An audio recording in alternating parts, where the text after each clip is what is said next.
One morning, the foreman came to see Bertram at the newly restored quarry. "Morning, Bertram. We've got a lot of work to do today, so we need to get started. Sir Handel will be coming soon to pick up his train. I need you to shunt together 3 loaded slate trucks, a boxcar with quarry supplies, and a brake van. Good luck." "All right, thank you, sir."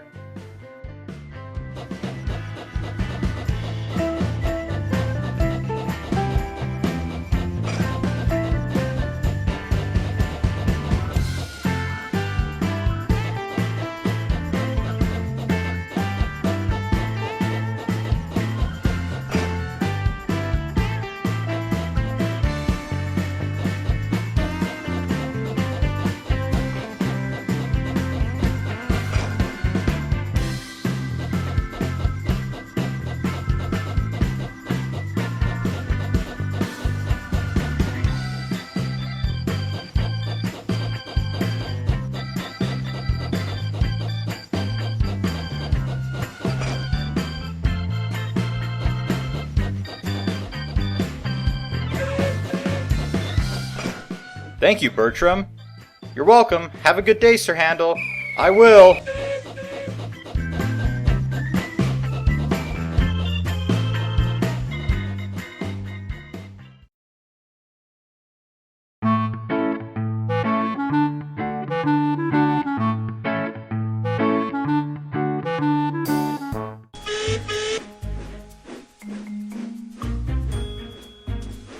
Peter Sam duly waited at the bottom of the slope with the loaded trucks. He never bumped the trucks unless they misbehaved. The loaded trucks couldn't see him properly. They thought he was Sir Handel. Their chance for trickery had come. "Faster! Faster!" "No, no, it's Peter Sam!" "Hurrah! Hurrah!"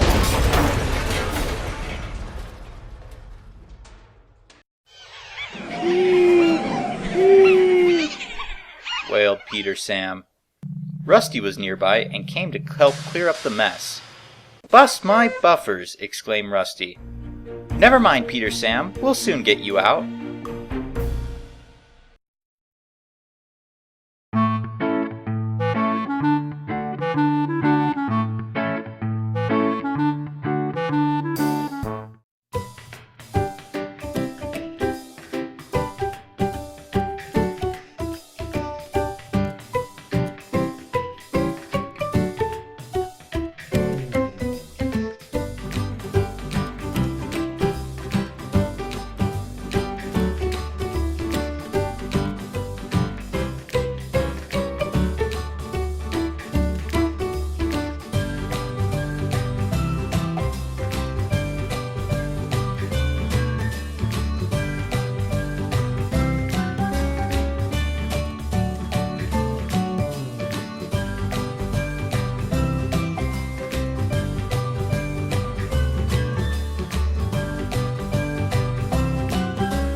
It was a beautiful morning on the island of Sodor, and Sir Handel was taking a goods train down the line.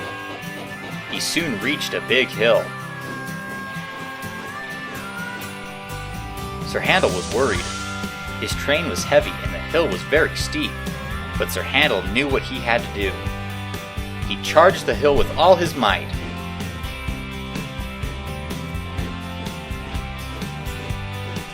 I can do it! I can do it!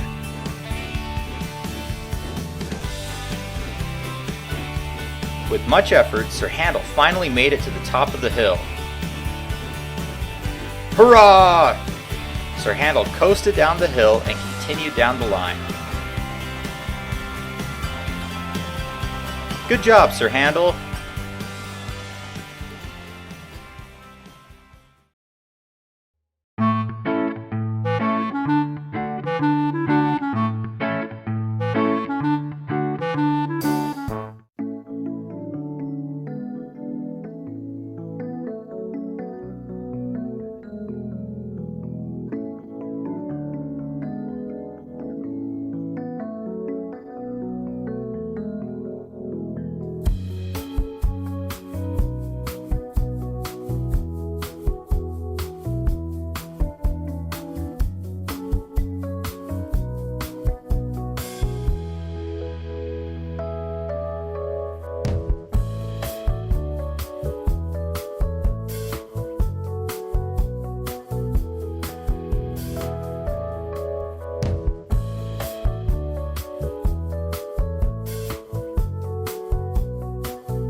It was a beautiful morning on the island of Sodor, and Sir Handel was taking a goods train down the line. He soon reached a big hill. Sir Handel was worried. His train was heavy and the hill was very steep, but Sir Handel knew what he had to do. He charged the hill with all his might.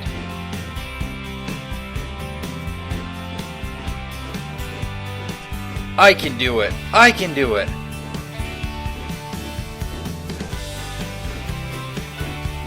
With much effort, Sir Handel finally made it to the top of the hill. Hurrah!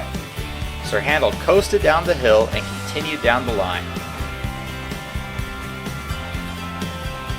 Good job, Sir Handel!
One afternoon, Peter Sam was taking a goods train around the mountainside on his way down the line.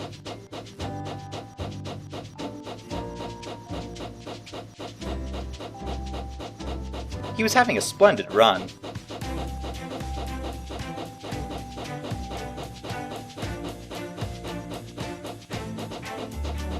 Suddenly, Peter Sam saw something up ahead. He applied his brakes as hard as he could. He stopped just in front of a landslide that was covering the line. "Oh dear," said Peter Sam. His crew climbed out of his cab and went to inspect the track. "It looks like the rocks are pretty loose. I bet Peter Sam could push through it," said the driver. "All right, well, let's see if he will," replied the fireman. "Peter Sam, are you willing to try and push through this?" asked the driver. Peter Sam looked at the landslide. He was nervous about it, but he wanted to be really useful. "I think I can do it," smiled Peter Sam with confidence. So Peter Sam started to push. He huffed and puffed with all his strength, but the rocks didn't budge. It was no use. "I thought you said we could get through it," asked Peter Sam. His driver came out to talk to him. "I did think we could, but sometimes, even with our very best efforts, we don't always get what we want." "So what are we going to do now?" asked Peter Sam. "I think I know a different route that'll get us to the top station." "All right, well then let's do that." So his driver climbed back into his cab, and Peter Sam headed back down the line.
Ah, another good day of work.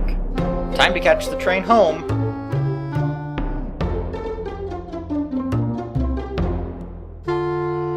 Wait! You left some paperwork in your office that needs to be filled out. Whoops, I'm sorry. I better go grab it.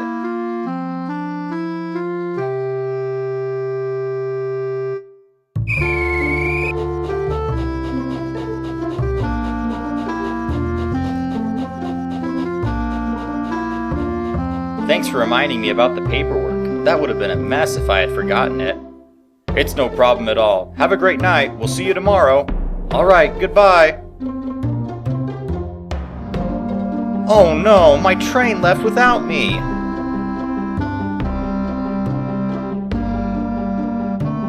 Excuse me, sir, but when is the next train? I believe you just missed the last one for the day. Are you sure? Well, let me go inside and check the timetable to be sure.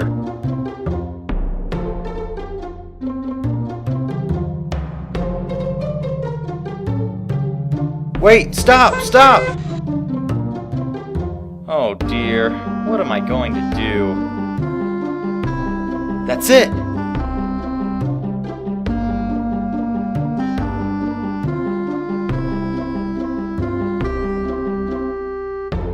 Reneus, could you help me? I just barely missed my train home, and there's no other trains for the rest of the day. Could you please take me home? I'd be more than happy to, but you'll have to talk to my driver first.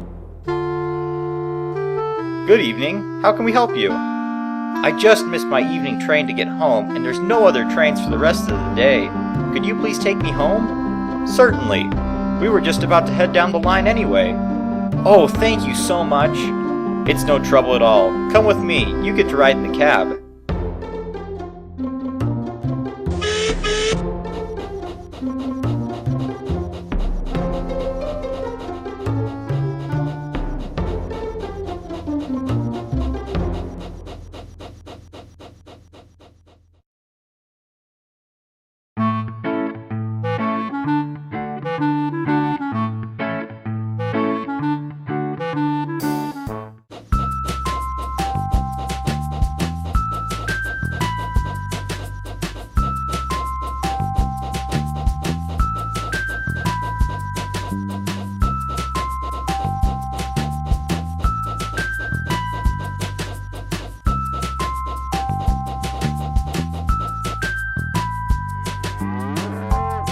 Oh my goodness, there's a cow on the line!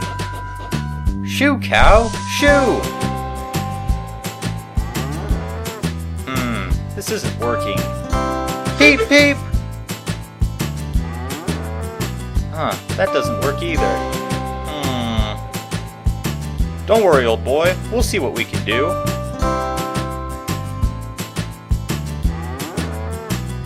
Here, cowie, here, cowie. Just come over this way. I don't think it's working. You gotta give it a second to warm up to you. Here, cowie, cowie. It's not even listening to you.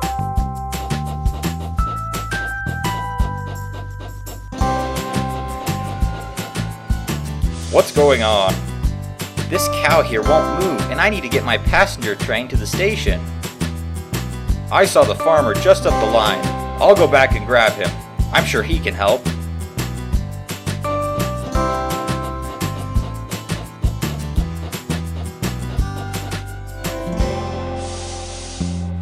Excuse me, sir, but one of your cows is blocking the tracks. Could you come help move it? Certainly.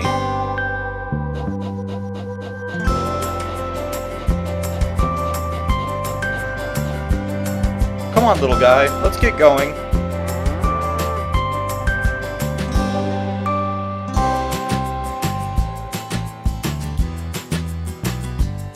Thank you for clearing the tracks for us. It was no problem at all. I'm sorry my cow got in your way. It's fine. We'll just have to hurry to make you up for lost time. Goodbye, Duke. Take care, Skarloey.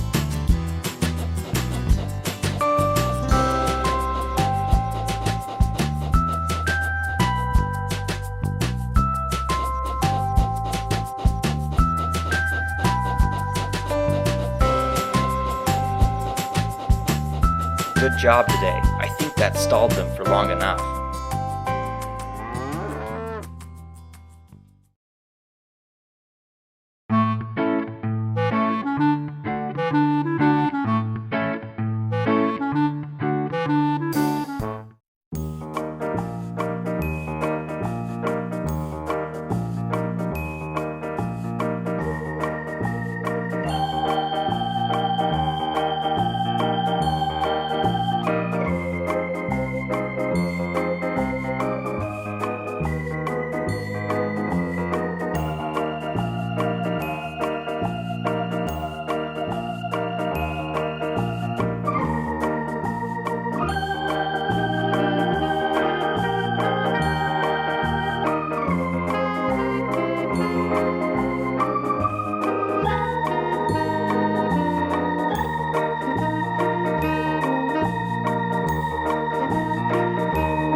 Edward's branch line is a busy part of the island of Sodor. Edward and Boko huff and puff up and down the branch line. They pull various goods trains and passenger trains from Wellsworth to Brendam and back. The branch line runs all the way down to the docks. From the docks, there is a small line that runs to the China Clay Works. Bill and Ben, the Tank Engine twins, are always hard at work there. Whenever Edward is away, Boko takes charge of the branch line. He loves the branch line and is glad that Sir Topham Hatt put him on it. One day, Bill pulled into the docks with a long train of China clay. He was tired. Bill stopped and was uncoupled. Sir Topham Hatt came up. "Good job, Bill." "Sir, I'm Ben." Sir Topham Hatt realized his mistake.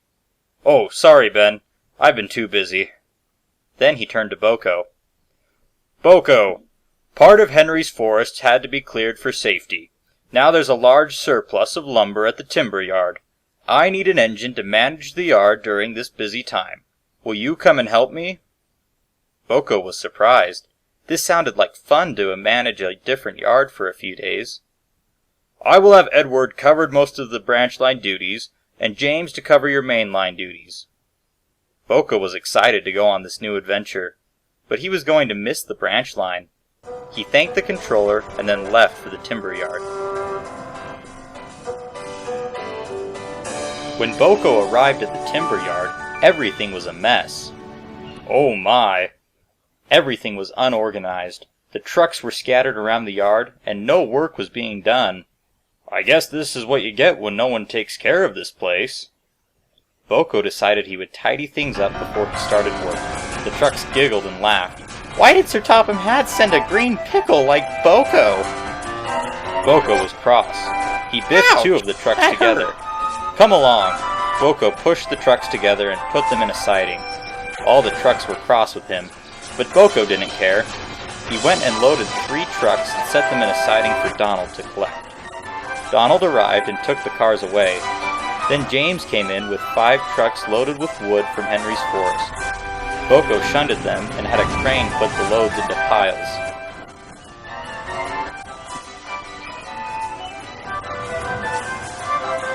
Boko was feeling good.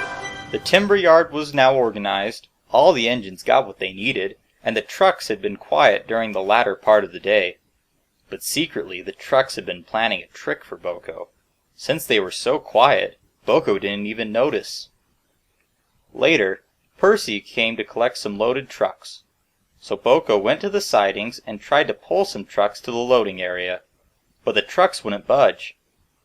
Boko tried pulling them again and again, but they wouldn't move. The trucks had planned this all out and had purposely jammed their brakes hard on so they couldn't move. Boko realized what they had done. So to try and unlock their brakes, Boko began to push them forward. They were still stuck, so Boko tried harder. Finally the brakes snapped and the trucks raced forward and ran right through the buffers. The 2 engines stared in horror at the derailed trucks. Boko knew that this was his fault. Soon enough, Henry arrived with the breakdown train. Boko was worried that he'd be in trouble for what he had done to the trucks. When Sir Topham Hatt arrived, in Toby, he told Boko that he wasn't cross. "It wasn't your fault, Boko. These trucks need to learn that they will get punished if they don't cooperate. They got what they needed." The trucks just stared at Sir Topham Hatt. Then he walked away to talk to the yard manager. Boko was relieved. For the next few days, the timber yard was very busy. Boko often got to see Edward. They would talk about the latest on the branch line. All the other engines thought that Boko was great at managing the timber yard. One day, Sir Topham Hatt came to see Boko. "I'm very pleased with your work here, Boko.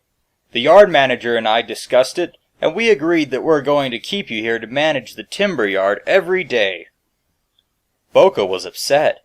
He couldn't wait to be pulling long goods trains along the main line, or to be shunting trucks at the docks. He was really looking forward to go back to the branch line, but now he was going to be stuck in the timber yard forever. "Oh, I'm just joking. The surplus of timber is over, and now there is much work to be done on Edward's branch line. You may return to your old jobs." Boko was excited and raced away to where he called home. Edward and the twins were waiting for him at Wellsworth Station. When Boko arrived, the engines whistled and cheered for his return, but Boko was the happiest of all to be back home.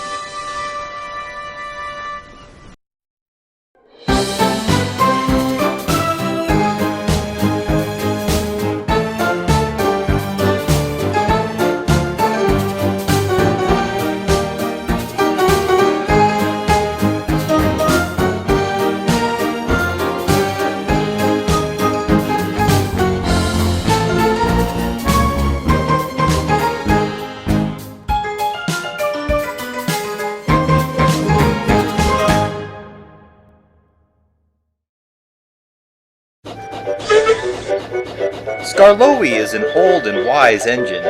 He has lived on Sodor for over 100 years. He is always good to help other engines out when they are in need.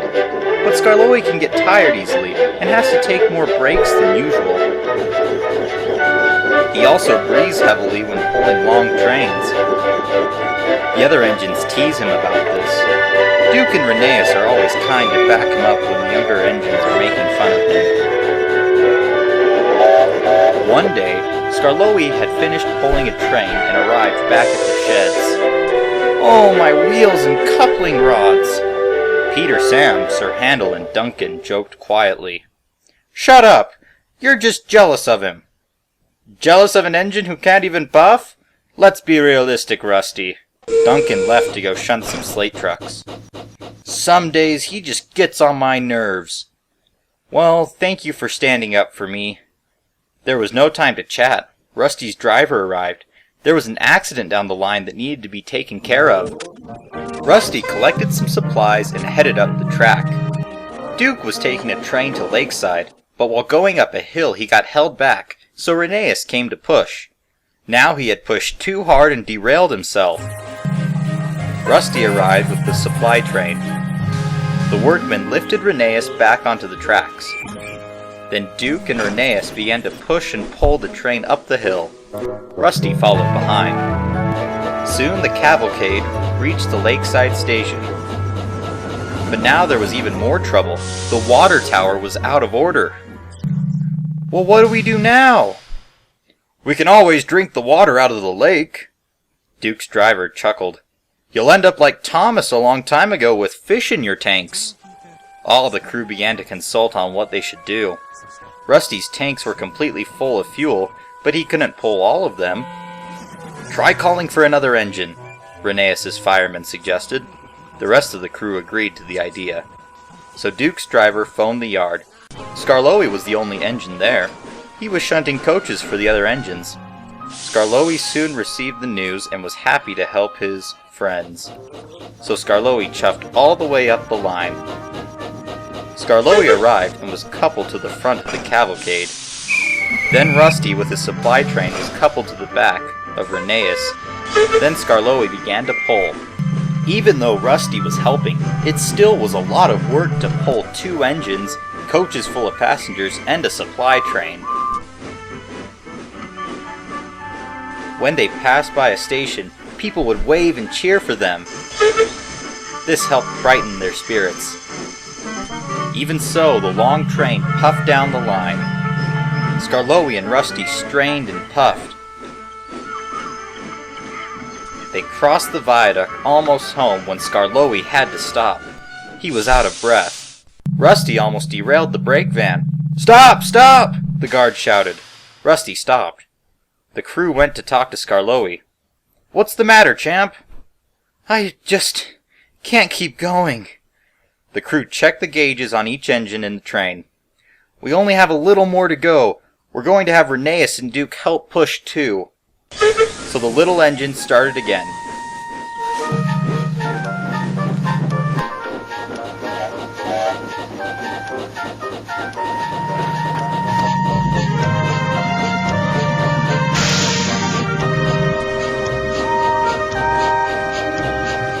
Finally, they arrived at CROVAN'S Gate Station. The engines were relieved. Sir Handel was cross when he saw them, and he fumed off to the sheds.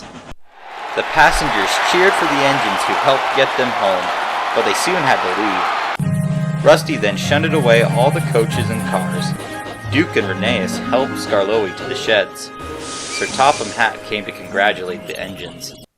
"Skarloey, I want you to take the rest of today and tomorrow off. You are an old and wise engine, and I'm very proud of you." And then Sir Topham Hatt left. Peter Sam was shunting and came up to Skarloey. "Good job today!" And Peter Sam went back to shunting. Skarloey was happy. He had done his job and had had a good day.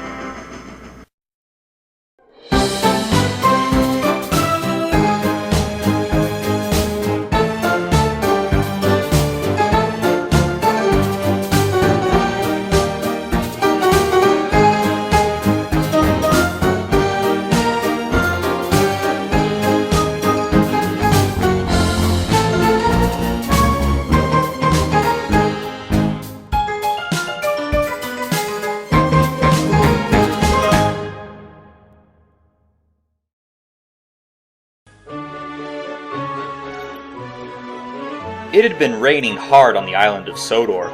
Everyone had still been busy with work. Not only were the engines busy, but others too, like Terence, Bertie, and Trevor. One morning, the engines woke up to a sunny sky. "It stopped raining! Finally! Now I can try and break the record again for the Express!" Thomas was puzzled. All the engines soon went to work. Thomas pulled into Knapford Station with Annie and Clarabelle. Percy shunted the express coaches to the platform. "Hurry up!" Thomas was cross. He never got to rest while someone else shunted his coaches for him. Gordon puffed out of the siding and was coupled up to the coaches. "Gordon, why does someone else always shunt your coaches for you?" "When you're as fast and important as me, you don't have time for shunting." And Gordon rushed out of the station. Thomas was cross. He thought Gordon should have to shunt his own coaches. But Thomas did think it would be nice to have Annie and Clarabelle already ready for him when he woke up. Thomas wanted to be important like Gordon, so he rushed out of the station, pretending to be like Gordon. Terence the tractor works on a field on Thomas's branch line. He was busy plowing the field. Terence was having a fun time. Once he was done, his owner came out to congratulate him on a job well done. After he congratulated him, the owner had another job for Terence to do. "Terence, there is some trouble on the tracks. Mrs. Kindly just informed me that a tree fell over the railway line. We need to go move the tree.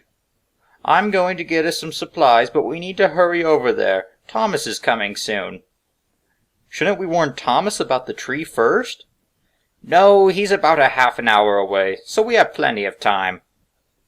After the driver was done talking, he went and collected some supplies and came back. Then he and Terence went to the railway tracks. They found the tree and tied a rope to it. Meanwhile, Thomas was rushing down his own branch line, still pretending to be Gordon. What Thomas didn't know was that there is a speed limit on his branch line, and that the tree might not be clear for him in time. The rope was soon tied to Terence. "Pull!" Terence pulled hard. The tree was heavy, and the branches were caught on the tracks. Terence continued to pull until he heard a noise that frightened him. It was Thomas's whistle he heard. "Thomas isn't supposed to be here yet. Hurry, Terence, otherwise we might have an accident." Suddenly, Thomas came into view. Thomas decided to be like Gordon. "Get out of my way!" Terence pulled as hard as he could. Thomas realized that Terence wasn't getting out of the way. Thomas hurried and applied the brakes. Just then, a branch broke and Terence pulled the tree off the line, just in time. Phew! Thomas stopped. The passengers saw everything that had happened. They climbed out of the coaches and clapped and cheered for Terence. Then they thanked him for being such a hero. Terence's owner came up to Thomas. "You weren't supposed to be here for another 15 minutes." Thomas was embarrassed. "I was trying to be an express engine and be really fast. I'm sorry. Thomas's crew talked with Terence's owner and explained how they had tried to slow him down. They were very sorry, too.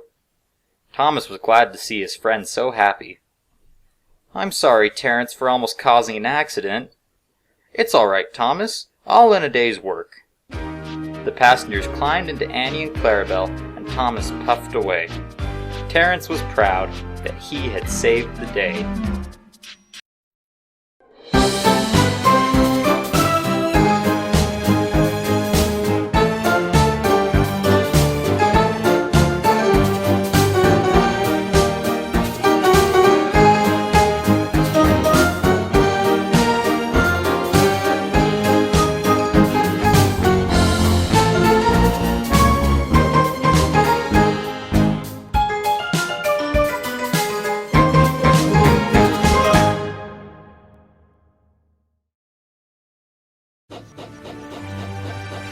The narrow-gauge engines live on a wonderful little railway at the heart of the island of Sodor.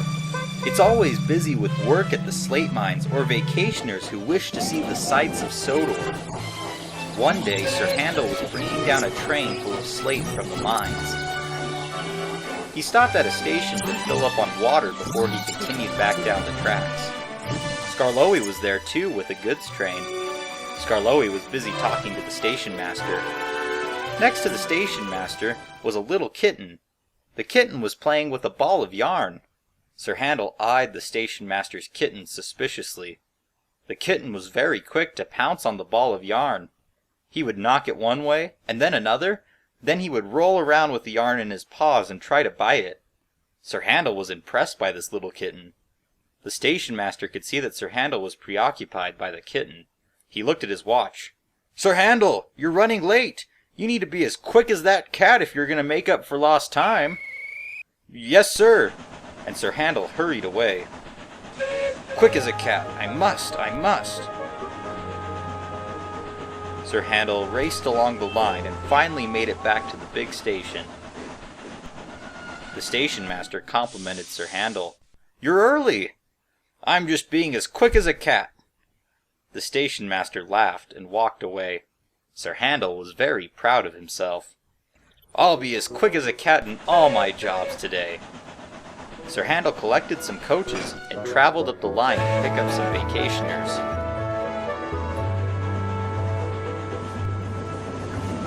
Sir Handel arrived at the station early. Too early. There was no one there. Sir Handel had to wait for the passengers to arrive. He waited and waited.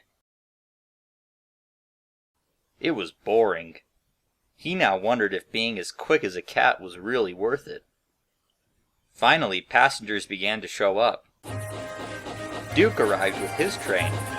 Sir Handel's coaches began to fill up very fast. Sir Handel was still concentrating on being as quick as a cat. He decided he was going to break the speed record going down the line. It was nearly time to go. Suddenly, Sir Handel heard a whistle. So did his driver. The driver released the brake and Sir Handel took off. What both didn't know was that it wasn't the guard's whistle. It was a little boy's whistle he had gotten at a gift shop. Sir Handel had left the passengers and luggage stranded on the platform. "Stop! Stop!" But Sir Handel sped away. He was being as quick as a cat. Luckily, a passenger on board saw what happened and pulled the emergency brake. "Why have we stopped?" The driver got out to find out what was the matter. He noticed there was no guard. So he talked with the passengers and found out what happened. Then he backed Sir Handel to the station. Sir Handel was embarrassed. The angry passengers boarded the train. Sir Handel then finally left again. This time, though, he wasn't trying to be as quick as a cat.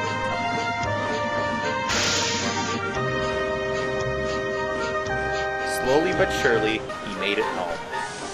Sir Handel snuck into the shed that night, but Sir Topham Hatt showed up. Sir Handel was scolded for what he had done. "I've said it before, and I'll say it again. Patience is a virtue." Sir Handel spent the rest of the night thinking about what Sir Topham Hatt had said.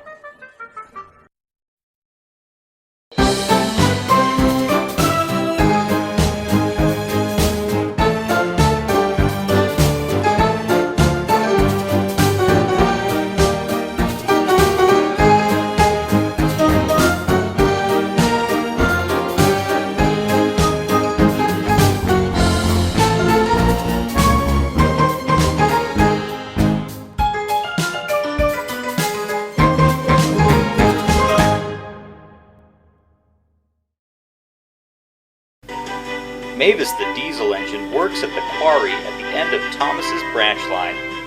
She's a very nice diesel, but can be young and restless.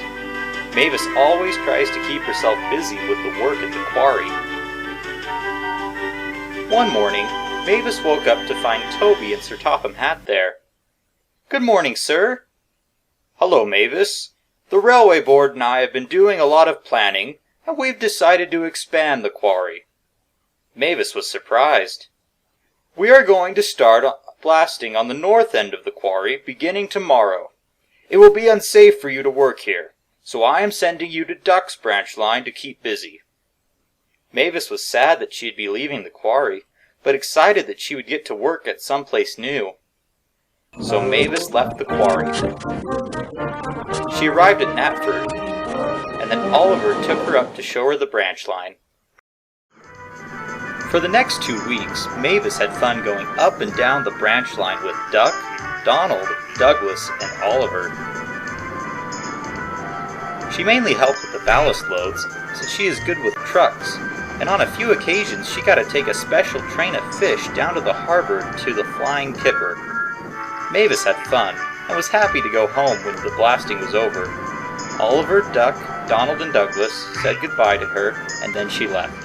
When Mavis got back to the quarry, almost everything looked the same.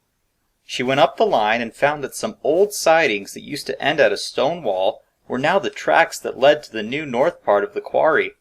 She was anxious to explore it. When she went up the line, she found the new tracks that led to the new mine shafts, and a few sidings too.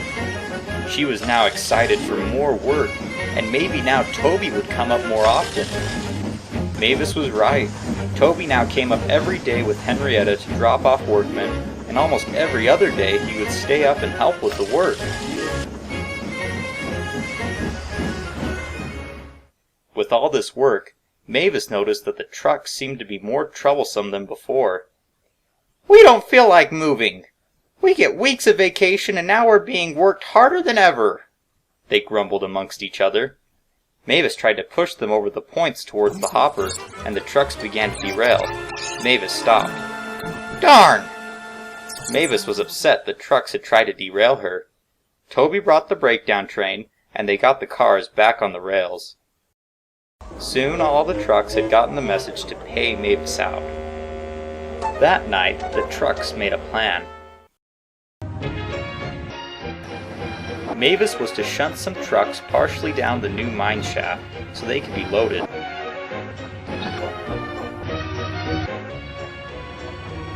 Mavis pushed the cars in. Mavis was nervous. It was dark and scary. A truck shouted, "Now!" All the trucks jerked forward. The trucks were about to send her down the mine shaft. Mavis put her brakes hard on. The coupling between Mavis and the trucks couldn't take the weight of it, and it snapped. The trucks raced all the way down the mine shaft. Mavis was scared. She reversed quickly away. Her driver went and informed the foreman. "It's all right. Since Percy's last accidents in the coal mines, we made it so runaway trucks can't exceed the speed of 10 miles per hour. They're fine, but they'll be down there for quite a long time." Mavis was relieved. That night, Mavis told Toby all about her adventures. Toby laughed. "You should know by now the trouble trucks can cause." "But what was I supposed to do? Go down the mine shaft with them?" "No, you did the right thing. You may have not learned everything about trucks, but you sure know when to let 'em go." Mavis laughed, and the 2 engines fell asleep happily in the quarry shed, while the trucks had to sit cold and alone at the bottom of the mine shaft.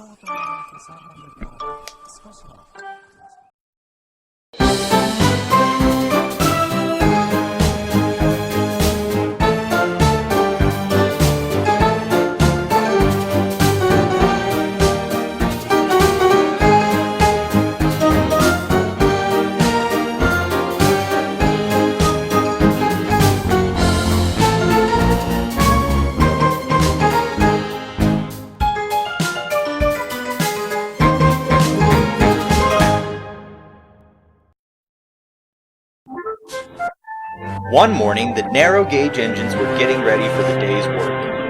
Rheneas, Duncan, and Sir Handel were steaming nicely about ready to leave, while Rusty was filling up on fuel. Rheneas had been thinking about the olden days of when the railway was about to be closed down, and he and Skarloey had worked their hardest to keep it running. "You know, I was just thinking, I'm the most reliable engine on the railway." "Rubbish! We're all reliable." "But I'm the most reliable. You've all heard the stories about how before you all came, me and Skarloey—" We know! Skarloey told us the stories, but you don't need to be puffed up about it." Rheneas was cross. Apparently no one else appreciated the fact that he and Skarloey had once saved the day. Rheneas puffed away, cross. He collected some coaches and went to the station. Toby was there. "The other engines don't think I'm reliable." "Well then prove to them that you are reliable." "I will prove them wrong." The guard blew his whistle, and Rheneas huffed out of the station. "Puffed up, they say. I'm not. I'm just proud." Rheneas chortled along the line. He soon arrived at the lakeside station. He waited as the passengers got out and enjoyed themselves for an hour. Then it was time to go. Rheneas began the journey home. Rheneas was puffing along the hillside when suddenly he had an ache in his boiler. Ah! The driver got out and inspected him. "Your boiler troubles look bad. We'll have to check it out when we get home. Can you make it?" Rheneas remembered a long time ago, back when he had saved the railway because he had kept going so he didn't disappoint the passengers. By now the passengers were wondering why they had stopped. Rheneas knew he couldn't disappoint them. He knew what he had to do, the same as what he had done before. "I'll get them home." Everyone got situated, and Rheneas set off. He groaned in pain, but he didn't stop.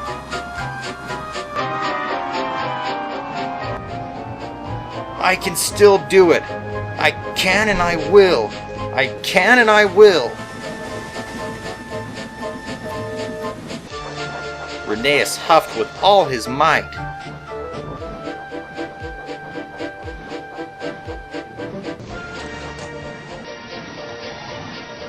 Finally, tired and triumphant, he reached the big station. James was there. So was Sir Handel and Duncan. When Rheneas had stopped, he was relieved. "I did it again!" Still puffed up. Sir Handel and Duncan puffed away. The passengers cheered and thanked Rheneas before they left on James's train. The fitter came to inspect Rheneas. "You brought the train home by yourself?" "Yes, sir," Rheneas smiled proudly. The fitter looked very cross. "You should have stayed where you were. You have made this accident much worse. Now you'll have to stay in the works for at least twice as long." Rheneas wasn't smiling anymore. Now he was puffed up and puffed out.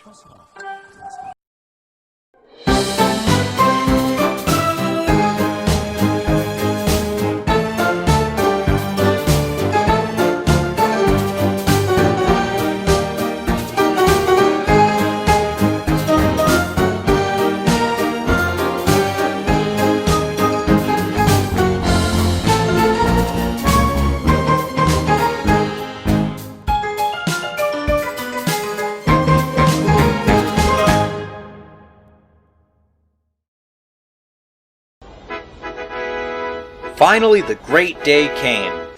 All the little engines were gathered at the sheds.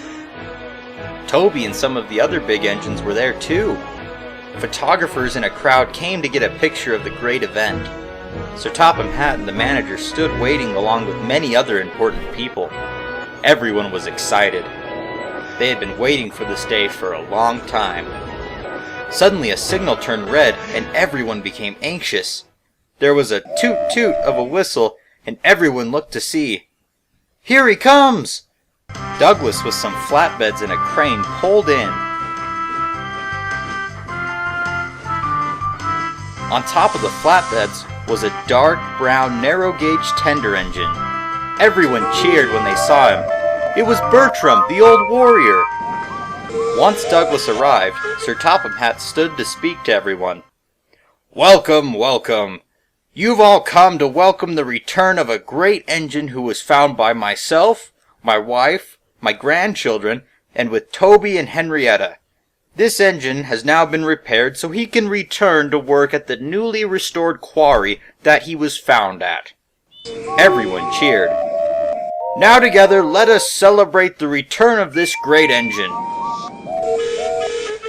All the visitors went off to celebrate while the engine stayed by the sheds. Skarloey, Sir Handel, and Rusty were quick to warmly welcome him to the railway, although they did not know him too well. However, Rheneas, Peter, Sam, and Duncan eyed the newcomer doubtfully. Meanwhile, Duke had fallen asleep while everyone was waiting for Douglas to bring Bertram.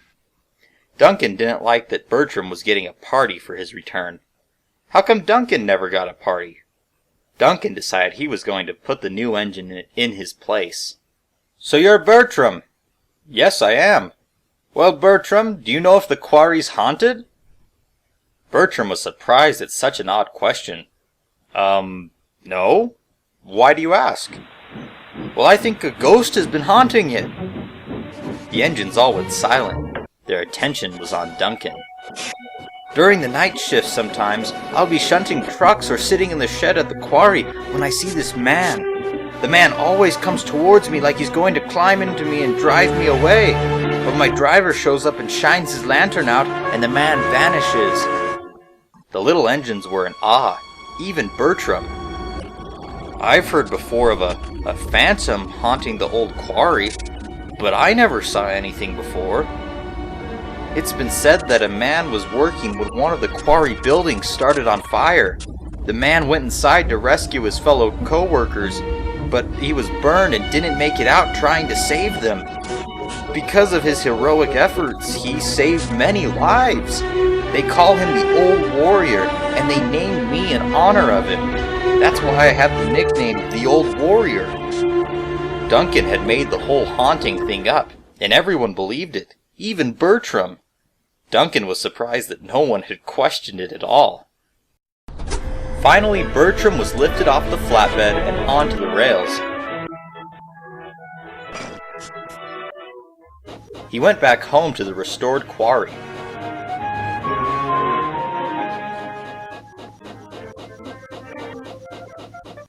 That night, Duncan's driver had left some paperwork at the quarry. Duncan convinced him that they should go back and get it. So Duncan went to the quarry. Bertram had spent most of the day after the celebration doing some shunting at the quarry and was tired. He was ready to go to sleep. When Duncan arrived at the quarry, he stopped behind Bertram quietly. Duncan's driver went to the building to pick up the paperwork. After a few minutes, Duncan saw his driver leaving the building. "Bertram, wake up!" Bertram was half asleep and very confused. He opened his sleepy eyes and saw a man walking towards him. The old warrior!" Duncan laughed. Bertram was so scared he accidentally released his brakes. Oh! Duncan had broken through some buffers, and his own buffer beam was now bent. Oh! Duncan, is that you? What are you doing here? Duncan felt terrible for what he had done.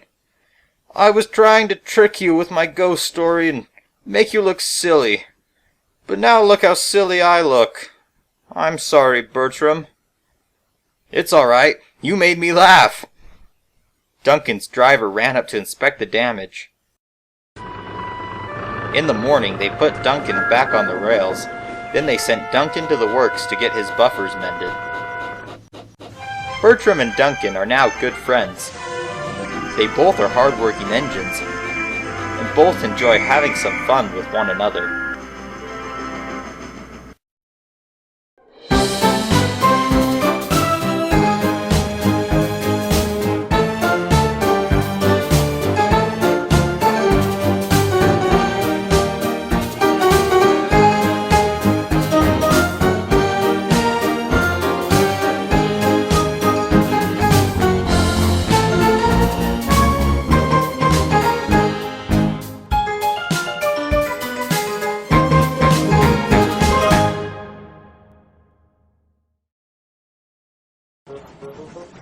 One day, Skarloey and Peter Sam were stuck in the shed. All the other engines were busy with work. The manager told them to stay in the shed. The two little engines were very bored. "This is boring. There's nothing to do here." Skarloey agreed. Other engines, big and small, passed by with their day's work. Skarloey wished that he could go out and work. It was very boring waiting in the shed. Finally, the yard foreman came up. "Skarloey, Peter Sam, I need you to shunt a train for Duke that he will take up to the top station. I've given your drivers the specifics. Good luck." And with that, the foreman left. The two little engines got to work. Soon enough, they got the train shunted together. It was a very small train with only 3 wagons in it. Peter Sam came up with an idea. He whispered it to Skarloey. Skarloey laughed and agreed. So he and Peter Sam shunted as many wagons as they could to the train. They worked very hard, and by the time Duke showed up, the train was very long. Duke was in a grumpy mood today. "Come on, come on!" The shunter coupled Duke to the long train. Skarloey and Peter Sam sat in the shed smiling. They snickered quietly to each other. Duke tried to pull the train, but all the heavy wagons held him back. Duke couldn't even move forward. The coupling began to strain. Duke pulled with all his might. The two little engines watched and laughed. Suddenly, the coupling broke and Duke rocketed forward right into a slate truck. Skarloey and Peter Sam were worried. Their little prank had caused an accident. Instead of being angry, Duke started to laugh. Peter Sam and Skarloey were very confused. They came up to see if Duke was all right. Duke was still laughing. "Did you do this?" Yes?" "Well, do I have a story to tell you?" Soon Rusty came with some workmen, and they cleaned up the mess. Duncan took Duke's train, and the little engines gathered to hear Duke's story. "So a long time ago, back on my old railway, even before Stewart and Falcon came to the railway, there was only me and one other engine for the longest time. His name was Smudger." Peter Sam chuckled. He had heard stories about Smudger before. "Smudger was difficult. He wouldn't do his work right and he often came off the rails. I told him to stop, but he would just get mad at me." "Grandpuff, you already told us these stories." "Oh, not this part of the story. This was before he got turned into a generator." "A generator?" "That's right. I'll explain that later. So Smudger wanted to pay me out. He came up with his own plan, too. One day, the manager asked me to take a long train of supplies up the mountain.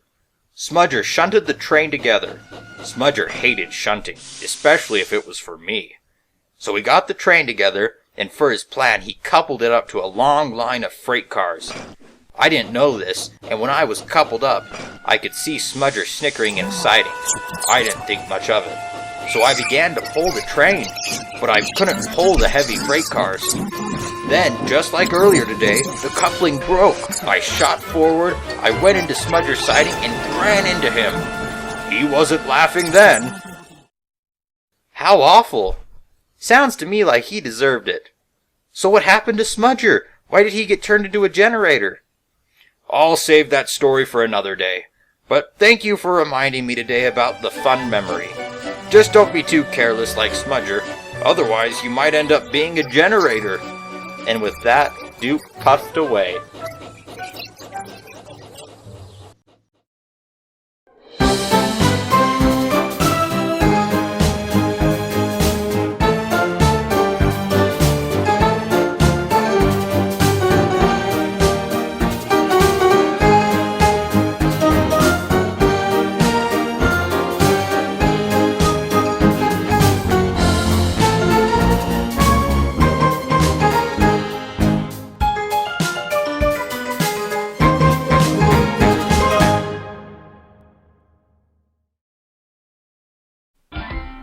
Trevor the traction engine works at the vicarage orchard on Edwards Branch Line. He is old and has worked there for many years. The vicarage orchard did not always have very much work for Trevor, but the vicar had discovered a new kind of fertilizer that has made production in the orchard increase rapidly. Trevor was now busier than ever.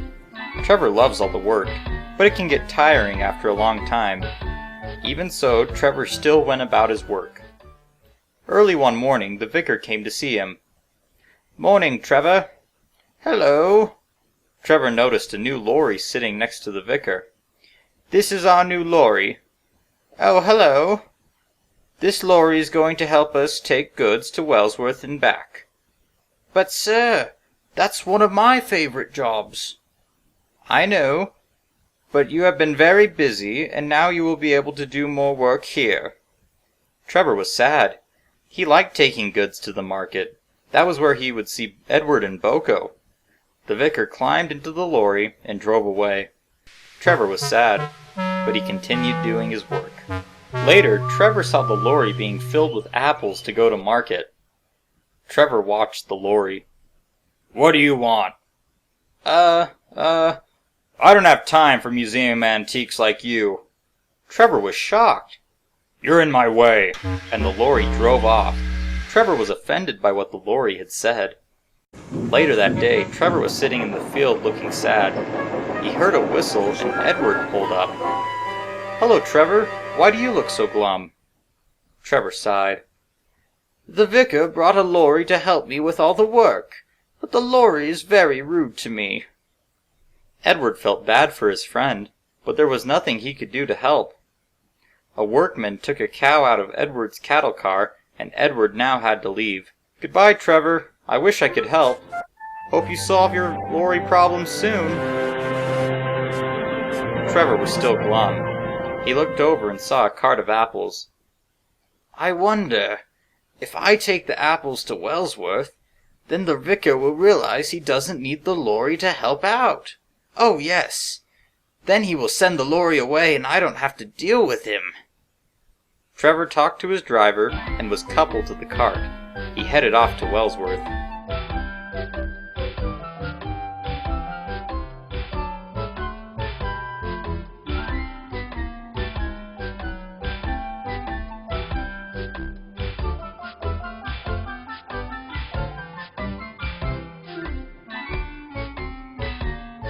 Soon Trevor reached a crossing.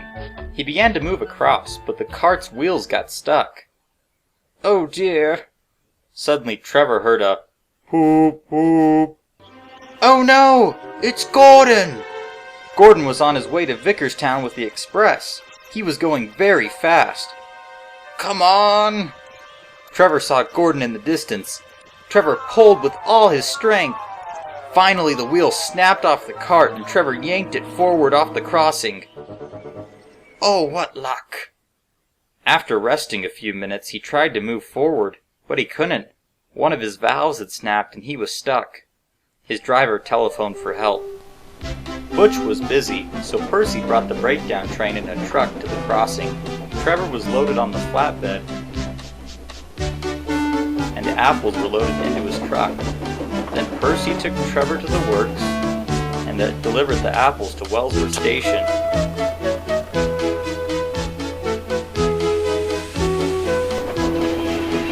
Later, the vicar came to see Trevor at the works.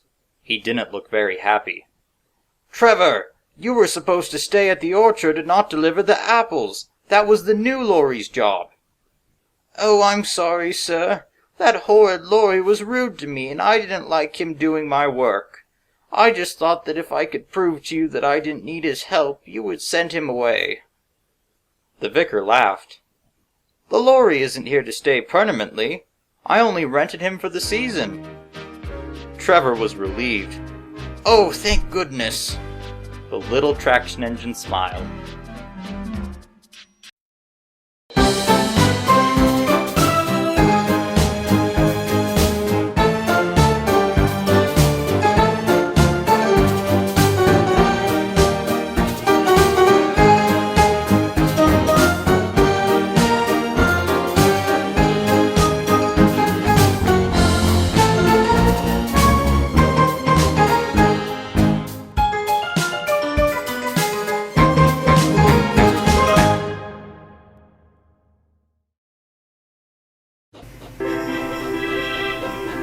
Duke has lived on Sodor for many years. He may be an old engine, but he is very reliable. He always tries to do what's right. When other engines do things that are not considered right, Duke always says to them, "That would never suit his grace."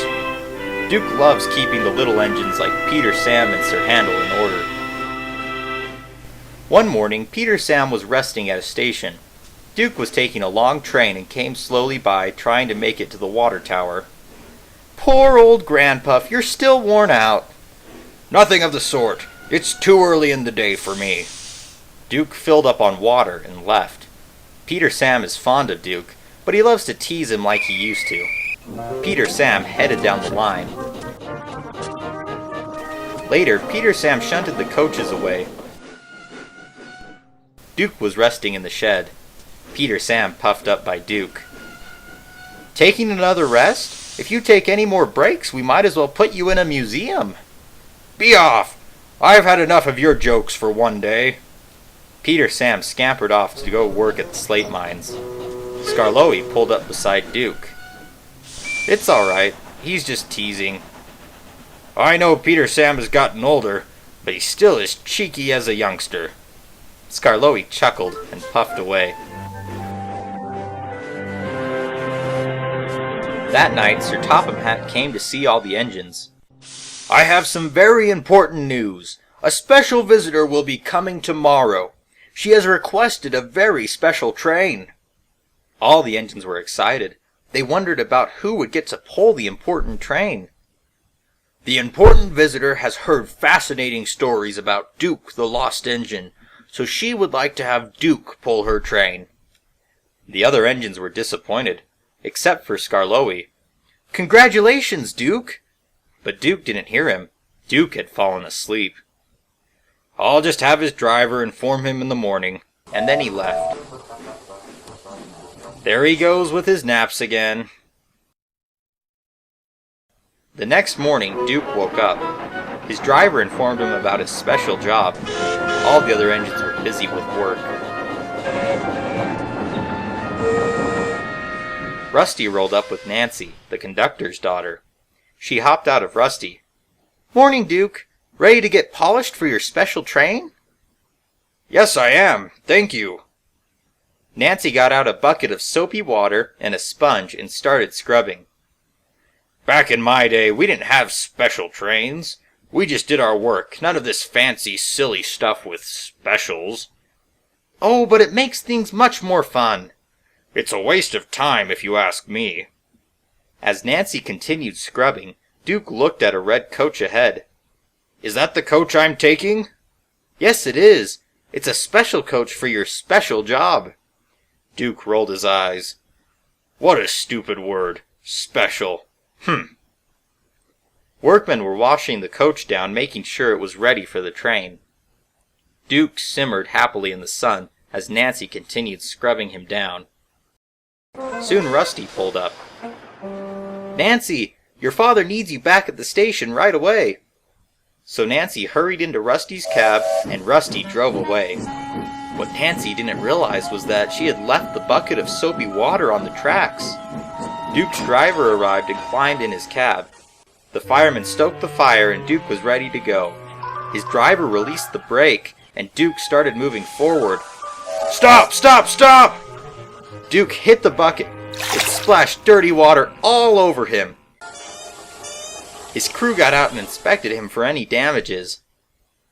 "You can't pull the train. You're not suited for the job." "Duke, you just kicked the bucket." The driver and fireman laughed. Everyone thought it was funny that Duke had kicked the bucket. Peter Sam pulled up. He was laughing too. But he could see that Duke really wanted to take the train. So Peter Sam raced away to find Nancy. Peter Sam pulled into the big station. He told Nancy what had happened. Nancy climbed into Peter Sam and they raced back to the sheds.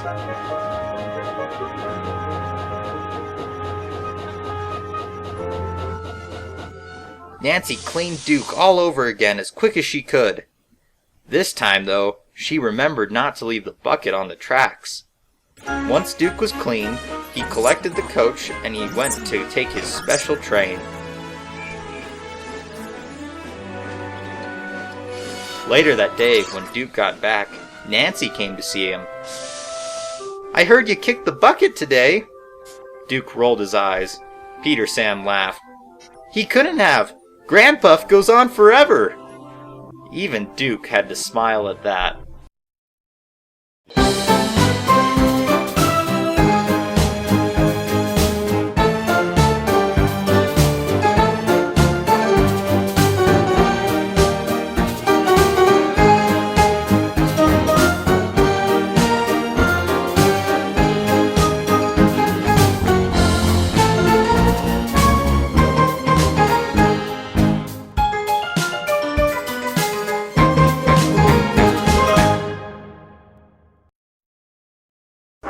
One day, Sir Handel was taking a long train of slate down from the slate mines. It was a beautiful day. The sun was shining and the birds were singing.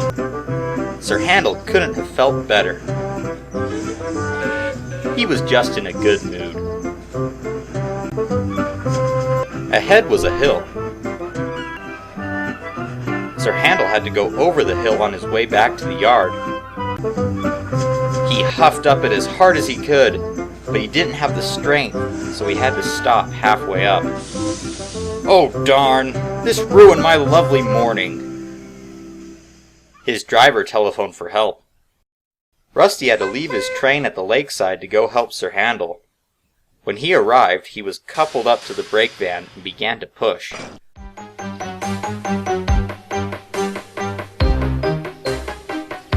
Two little engines huffed up the hill.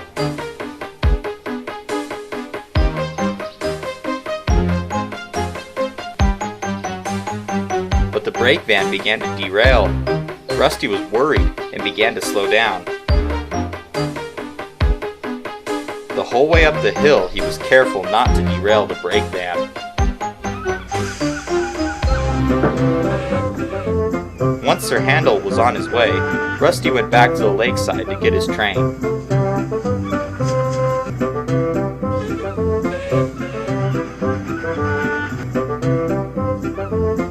Later, Rusty was stopped at a station. Some of his friends were there talking in a siding. Sir Handel was telling everyone about the day's adventures so far. Rusty told them about how he almost derailed the brake van. Duke and Sir Handel looked at each other and began to laugh. Duncan and Rusty were very confused. "Oh, this reminds me of a story." "Wait, you need to tell the story of your friend being turned into a generator." "Oh, I'm saving that story for later. So a long time ago, when Peter Sam was still called Stuart and Sir Handel Falcon, we worked on our own little railway. Those two engines were young and restless back then, and I had to keep them in order. Falcon here used to think that I was a nuisance and useless. It was during the middle of the summer one year, and I had just finished my daily passenger train to the lake, when I was asked to take a long goods train. I was usually the only one who could take the long enough trains because I had a tender and could haul more without stopping. So I took that long train up to the mountains. I had been gone for quite some time when I finally reached the mountains.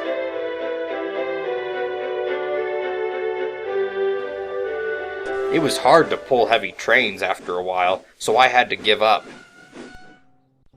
"What did you do?" "Well, back in those days it was hard to get a hold of people in faraway places. So my crew had to hike down the mountain." "How awful." "Well, he got down and was able to get a hold of someone to come help us. Stuart came to the rescue. Once he finally arrived, he tried to help. But it was no use. The train was too heavy. So Stuart went back down the mountain and found Falcon. Falcon wasn't happy at all, but he went. Once they both arrived, they pushed and I pulled. We finally got the train moving again. I had to constantly yell at them to push harder. That made Falcon cross, and he wanted to get back at me. Eventually, out of anger, he charged into Stuart, pushing him into the brake van. Oh, it was a horrible mess." "What happened?" "Well, Sir Handel, or I guess Falcon, had to go back and get workmen to clear up the mess, and I had to take the train piece by piece to the mountains. It was evening by the time we all got home. Falcon was still mad at me and didn't say sorry. Eventually, though, I did save him from falling off a cliff, and he's been nice to me ever since." Duke laughed while looking at Sir Handel. Sir Handel rolled his eyes and puffed away. Everyone chuckled and then went back to their work.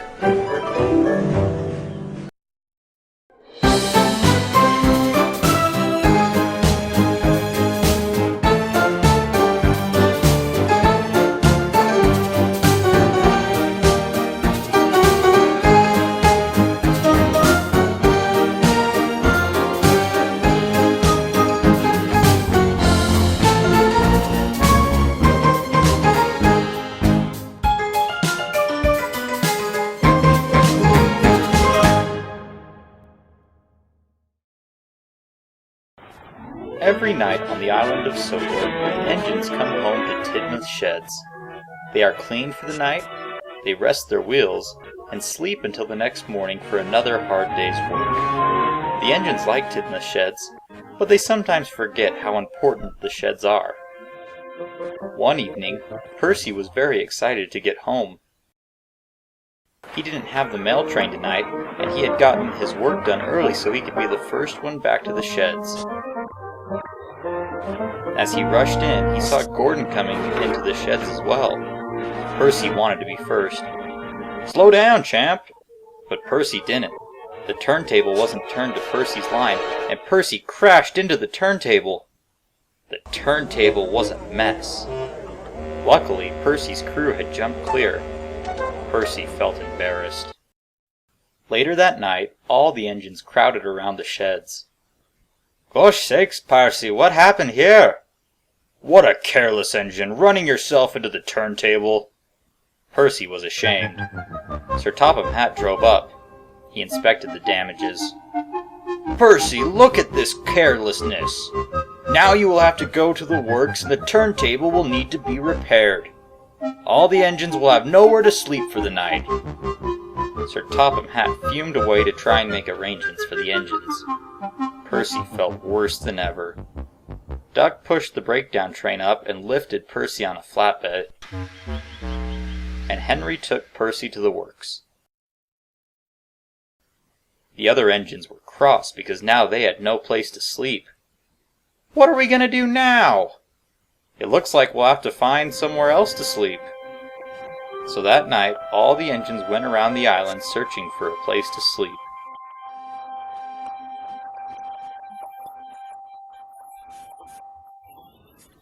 Duck and Oliver slept under the cover of Kirk Ronan Station. Edward and Boko slept at the yard at Wellsworth. Meanwhile, Thomas puffed up his branch line to the quarry.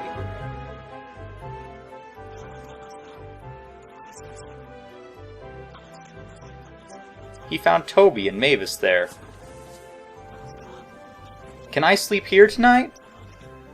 "I'm sorry, Thomas, we don't have any more room in the shed." "Oh, but Thomas, you could sleep under the cover of the hopper if you'd like." So Thomas pushed the cars out of the way and fell asleep under the hopper.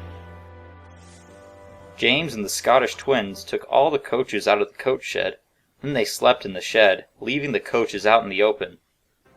Gorodn had to take the midnight train to pick up Lady Hat from the other side of the island. He didn't have time to find a place to sleep.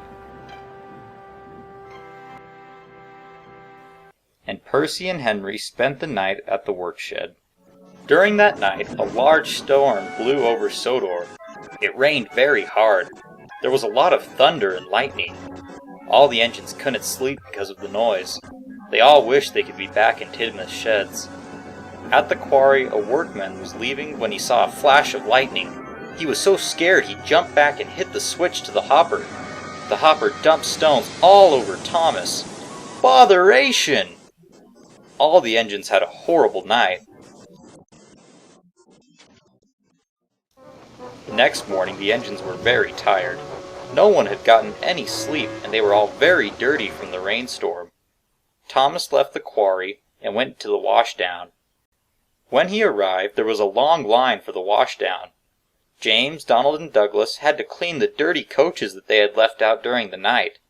The other engines were there too. They were all dirty from the rain. I wish Tidmouth Shed's turntable was fixed. He and the other engines missed the nice warm comfort of sleeping in Tidmouth Sheds. The washdown wasn't the only problem during that day. Boko got into an accident when he dozed off and missed a red signal. Later, Thomas went to the yard to pick up Annie and Clarabelle, where he found out that they had been left out during the night too. They were filthy from the rain. Thomas didn't have time to go get them clean, so Thomas took them to the platform. The passengers weren't pleased. They did not like the dirty coaches. "Doesn't the controller keep the coaches clean? Why don't they have any proper coaches, not these filthy beach huts?" the passengers complained. Annie and Clarabelle were embarrassed. Later, Duck and Oliver were double-heading a goods train. But Oliver fell asleep because he was so tired. Duck had to pull the goods train all by himself. By the end of the day, all the engines were cross. A few days later, Sir Topham Hatt called the engines to Tidmouth Sheds. Percy was sitting on a newly fixed turntable. "Percy is sorry for what he did, and he wishes to apologize to all of you." "I'm sorry for messing up the turntable. I think we all realize that it's a big dilemma not having a turntable to get to our sheds." The engines looked at each other, and amongst each other they smiled. "Tidmouth Sheds is a place that we need to be grateful for, and the protection it gives us. So without any further to-do, I welcome all of you home." The engines whistled in delight and were happy to be back in their nice warm shed.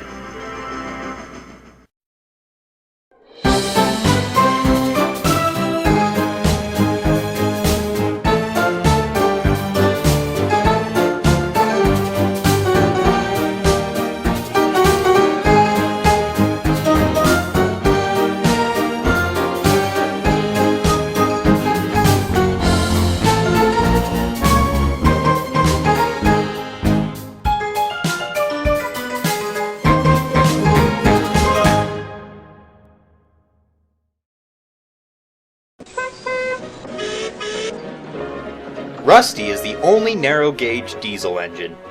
He mostly gets along with everyone. Normally he works at the slate mines, but he also patrols the lines, making sure that they are safe for the other engines to run on. One day Rusty was working at the slate mines. He shunted some trucks up to the incline. He waited. Afterwards, he backed up onto the loaded cars. He was coupled up and tried to pull the train away, but Rusty couldn't move. Duncan was helping out at the incline, and he came to see what was the matter. "What's wrong, Rusty?" "I don't know. I can't pull this train. Something must be wrong with me." Duncan pushed Rusty to a siding. Then he took the train of slate away. Later, Sir Handel arrived and took Rusty away. Sir Handel took Rusty to the sheds. Later, Duke brought some workmen to inspect Rusty. Finally, they found out what was wrong. Rusty's engine did not look good. Rusty was not allowed to work for the rest of the day, so the little diesel had to wait in the sheds. Rusty watched as the other engines were busy with their work.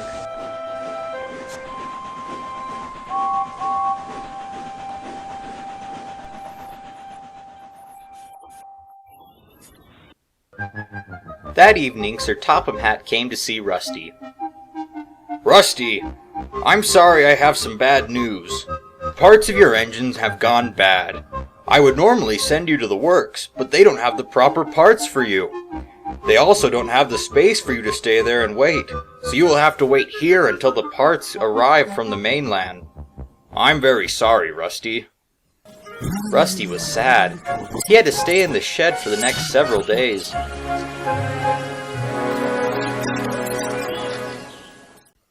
A few days later, Edward was taking a train of scrap to the other railway. Edward stopped to talk to Rusty. "Good morning, Rusty." "Hello." What are you doing still in the sheds on this fine morning? Rusty told Edward the bad news about his engine. Oh, I'm sorry to hear about that. I hope your parts come soon. And Edward puffed away. Rusty sighed. The next few days, Rusty still stayed in the shed. His worn-out engine was getting dustier and dustier each day. One day, Sir Handel was feeling sick, or so he said, and there was no one to take the midday train. All the other engines were busy with their usual work. At the sheds, Reneus brought some workmen. They inspected Rusty from top to bottom. Rusty asked what they were doing, but they were too busy to answer. Then the workmen left, and Rusty was alone, except for the supposedly sick Sir Handel. The foreman soon arrived. Rusty, you seem to be up for the job. I need you to take the midday train. Rusty was still worried about his engine, but wanted to be really useful again. Rusty accepted, and found some coaches. He was sure his engine would last one more trip, but then he realized how hard it was to pull the train. The coaches were empty, but felt very heavy. Rusty felt weak. Soon enough, Rusty arrived at the station.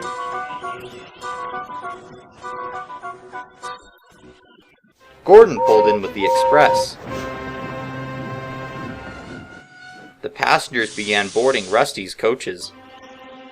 Rusty suddenly got an itch in his nose. He tried to fight it, but he couldn't. Rusty sneezed. Achoo! Dust from his engine flew everywhere. Gorodn was filthy. Cinders and ashes! Oh dear, I'm terribly sorry, Gorodn. Rusty was embarrassed, and now he couldn't move. Rusty was stuck. The passengers were cross. The station master tried to sort everything out. Some workmen called the yard, and Sir Handel had to come to the rescue.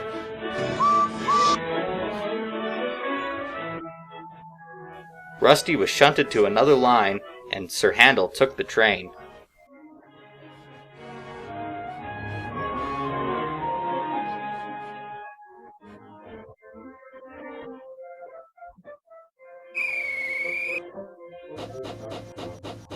I'm sorry, Gorodn. Gorodn was very upset for how dirty he was, but he felt bad for the little diesel engine. Oh, it's okay. Nothing a washdown can't take care of. But what about you? I think from now on we'll have to call you Dusty Rusty. Rusty chuckled. The workmen hurried and cleaned up Gorodn as best as they could. The station master came out to talk to Rusty. We'll have to pay for all the damage you've done. I would punish you for this incident, but lucky for you, your new engine parts just arrived, so you'll be going to the works. Although he felt terrible for what had happened, Rusty was happy now that there would be no more engine troubles.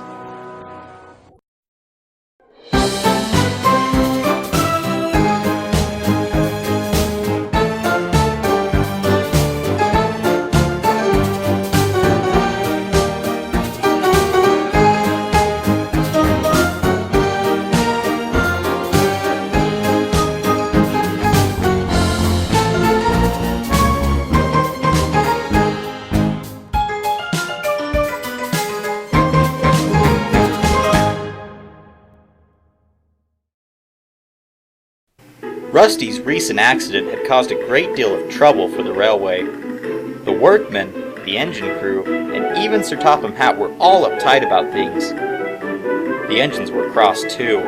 They already had a lot of work, and now they had even more work to do with Rusty gone. All this anger had spread a bad atmosphere in the yard. Even visiting engines could tell. One afternoon, Peter Sam was resting in a shed. It was a hot day and he was tired from his work. Duncan pulled into the shed. He had just arrived with his train of passengers and was resting while his passengers disembarked. Aye, too much work. I agree. Normally Peter Sam is a nice little engine and is usually very kind, but all the extra work had made him grumpy. Rusty has just ruined it for us. I told you that here smelly diesel was no good. Anyways, have you heard? Heard what? Sir Topham Hatt is coming to visit the railway. Why? Because he wants to see how the railway is functioning after having all the extra work. Peter Sam huffed. It had sparked his curiosity. Peter Sam's driver arrived. Come on, old boy, we need to get home. I hear they have some special news for you. What is it? Wait and see. Peter Sam said goodbye to Duncan and left.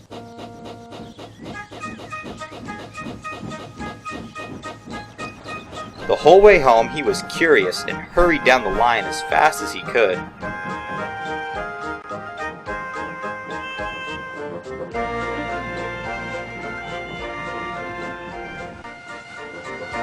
The manager told Peter Sam that he would be taking the special train for Sir Topham Hatt.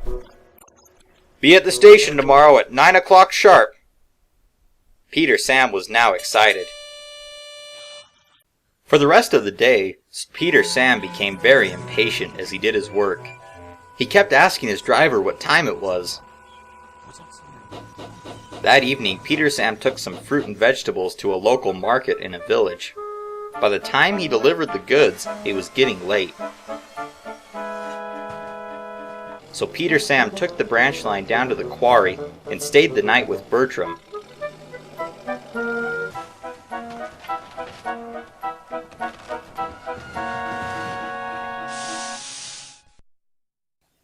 The next morning, Peter Sam woke up early and set off down the line.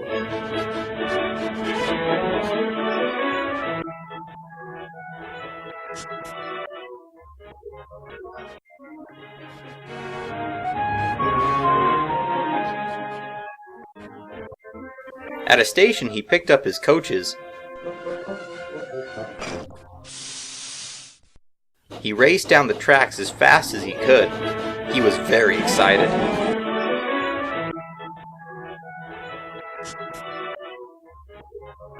Up ahead, the distance signal was red. Whoa, boy, we need to slow down, in case there's danger up ahead. But Peter Sam didn't want to slow down. He was being impatient. Up ahead, there was trouble. A cow had strayed onto the line, and Duke, with his goods train, was stuck. Peter Sam tried to apply his brakes, but it was too late. Peter Sam ran right into Duke's brake van. Luckily, no one was hurt, but the guard had jumped clear beforehand. Miraculously, Peter Sam's buffer beam wasn't bent either. The driver phoned back to the yard, and Scarlowi brought a brake van full of workmen up the line.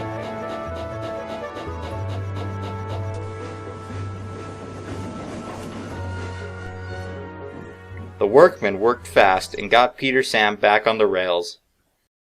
Peter Sam then took the loop line around Duke while the workmen tried to shoo the cow away.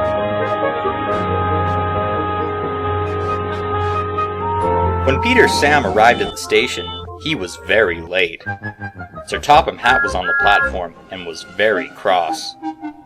Peter Sam, you are very late. I cannot allow a railway to run like this. Yes, sir. You will need to learn patience if you want to stay on this railway.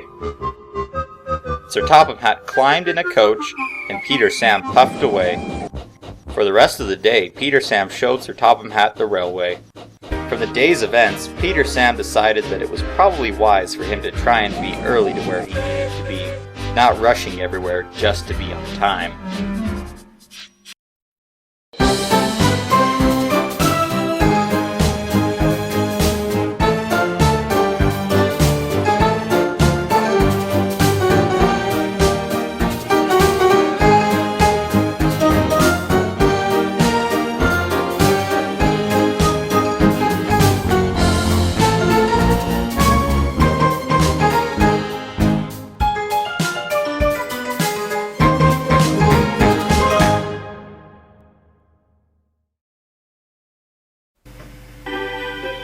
Rusty the diesel engine had finally returned from the works.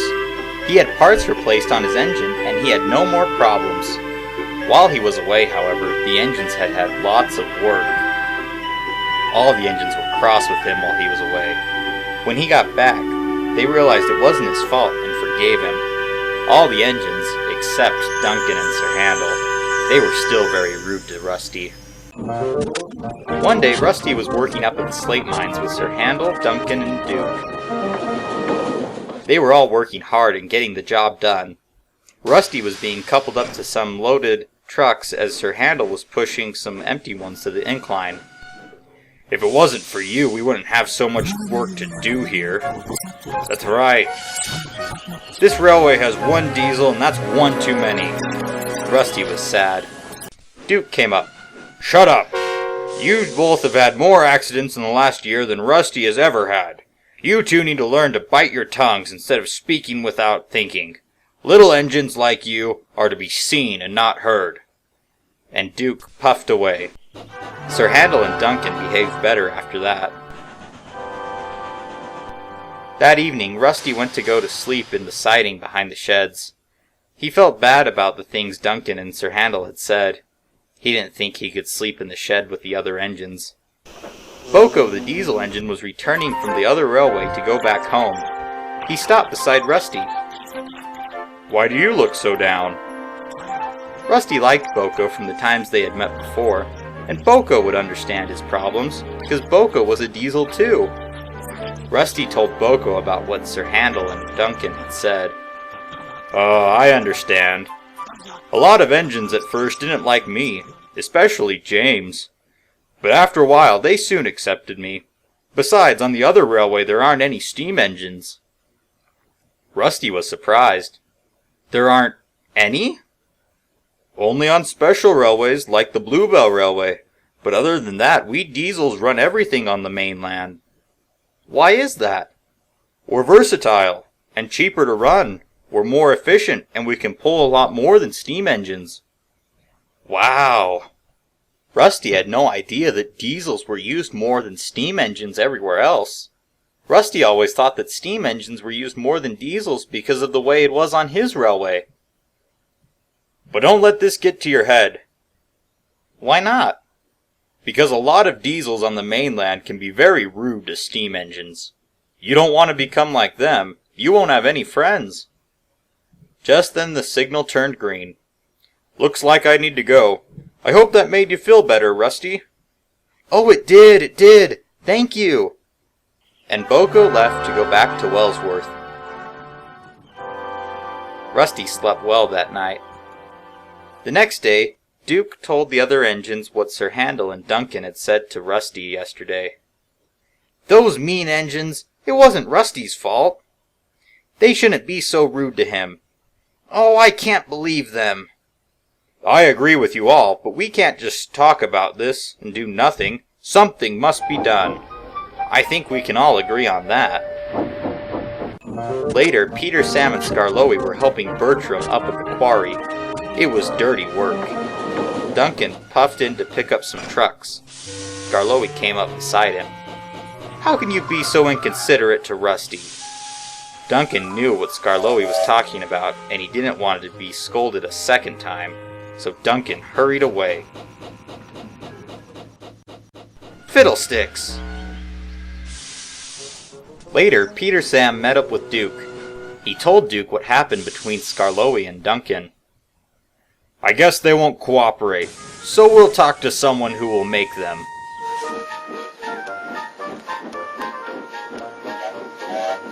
When Duke took his train to the big station, he talked to the foreman and Sir Topham Hatt.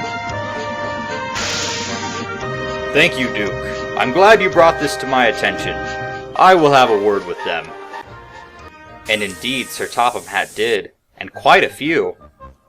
That night at the shed, Sir Topham Hatt came.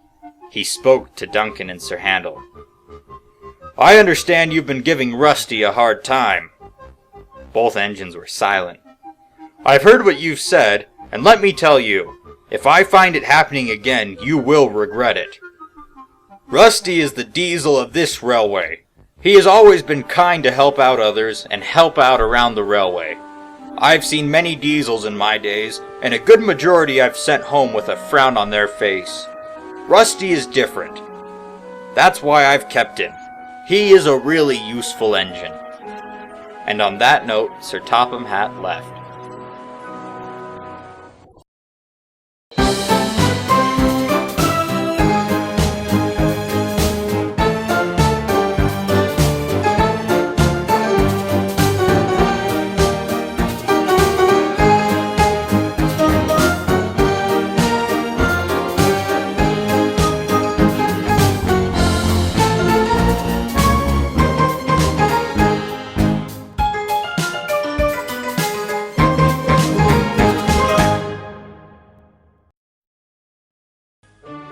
Every year, Sir Topham Hatt and his grandson Stephen have an annual fishing trip.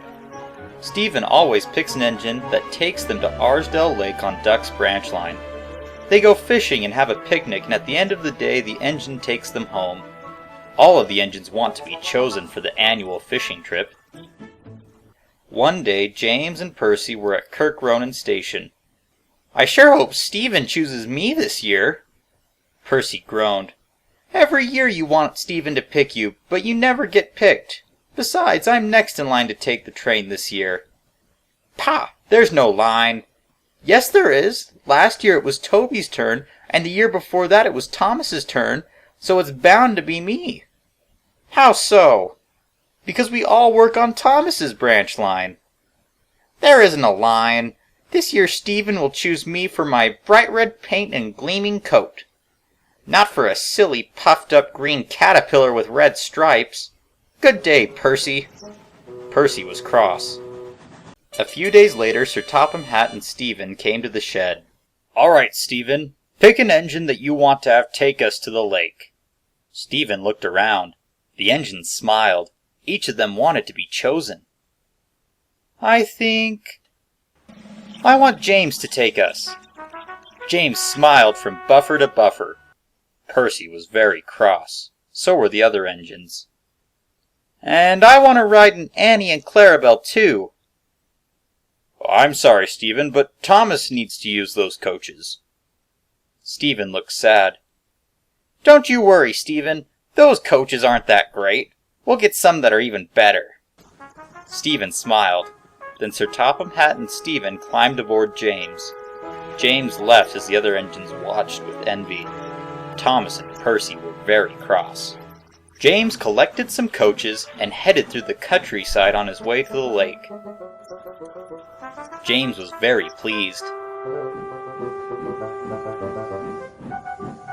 James rattled through the junction and came to sandy beaches on Duck's branch line. Stephen got even more excited. "I was chosen for my bright red paint, so now I must hurry. I can't be late." He whistled to Oliver and Duck as he passed by. A long time ago, before Duck's branch line was reopened and given to him for use, the line used to go over the lake like a bridge. But the strength of the bridge was weak, so when the line was reopened, they made the track go around the lake instead. But moss and undergrowth had jammed the points to go on the old track. But without the bridge, the line goes straight into the water. Duck and the other engines usually have to go slow when going over the points so they don't get derailed. James didn't know this. He was going too fast when he passed the points, and he ran straight into the lake. James laid in the lake water. Sir Topham Hatt and Stephen climbed out of the coaches. They telephoned for the breakdown train. Percy soon arrived with the breakdown train. James was lifted back on the rails. "Look! I found a big red fish in the lake!" Stephen laughed. "Looks like we got our catch of the day!" James felt very silly. Later, Percy returned to Tidmouth's sheds. James had been in the shed since he had gotten cleaned and fixed up. James was feeling bad about his accident. "Don't worry. Sir Topham Hatt isn't cross. You did nothing wrong." "I'm sorry for being cheeky and rude to you." "It's okay. And I'm sorry for being snooty and rude to you as well."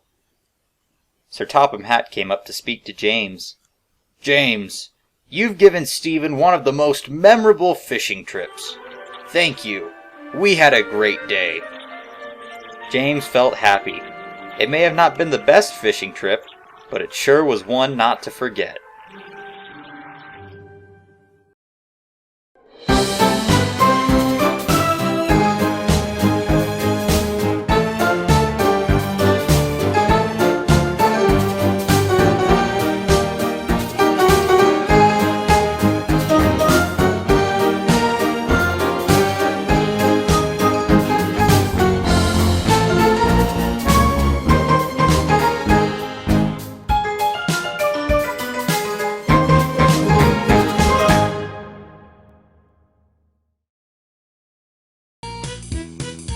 One day, Duncan was in a bad mood.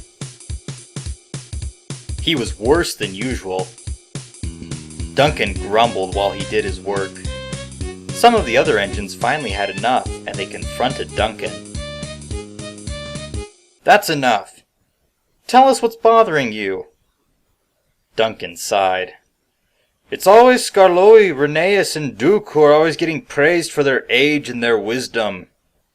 "So? I'm kinda jealous of them. I'm just the engine who always gets scolded and can't do anything right." Duncan huffed away. The engines were concerned about Duncan, but they didn't know what to do. Later, Duncan was shunting coaches in the yard. He was still thinking about what he had said to the other engines.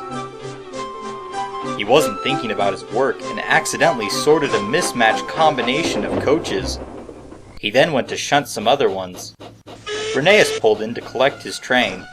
He was furious to see that it wasn't the right coaches. "Duncan, why is my train made up of different coaches?"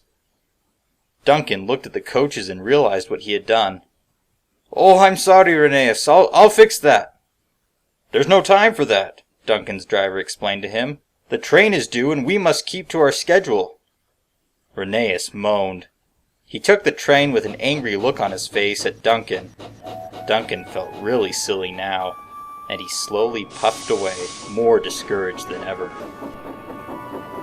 Duncan felt unhappy. He couldn't please anyone. He was in the way all the time and was always in trouble. He couldn't get praised like Scarloi, Rheneas, or Duke. Duncan puffed into the slate mines. He didn't feel like doing work. He was too sad.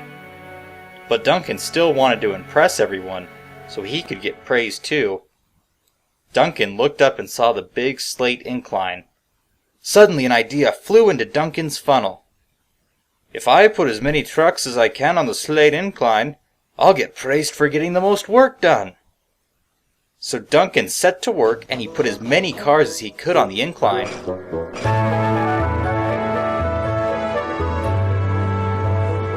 Once he had collected all the trucks, Duncan went to a siding to watch. The winch began to pull the cars.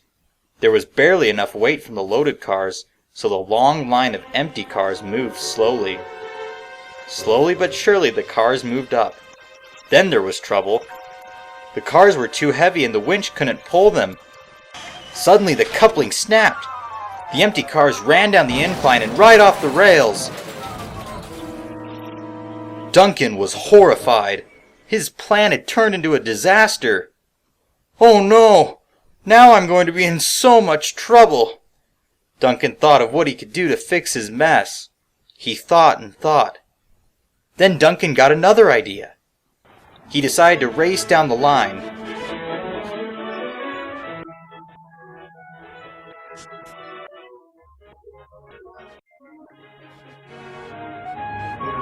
He soon arrived at the sheds. Duncan's driver explained to some workmen the situation. The workmen climbed into a brake van, and Duncan hurried back up to the slate incline. When Duncan arrived, the workmen began cleaning up the mess.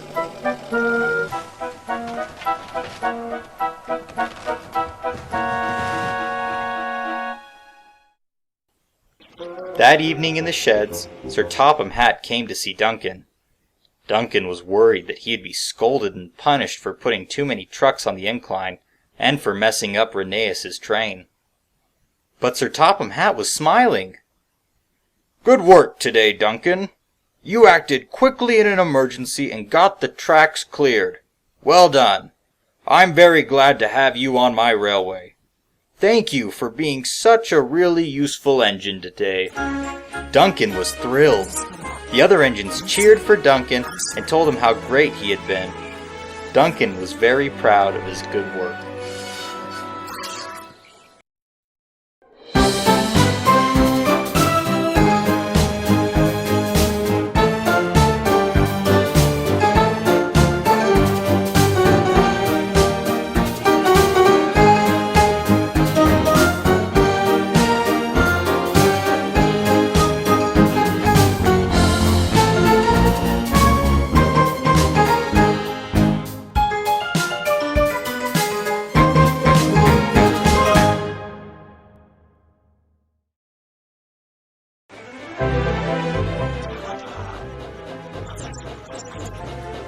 Rheneas the little engine had been in a grumpy mood lately. He would grumble about his work and complain whenever the other engines tried to talk to him.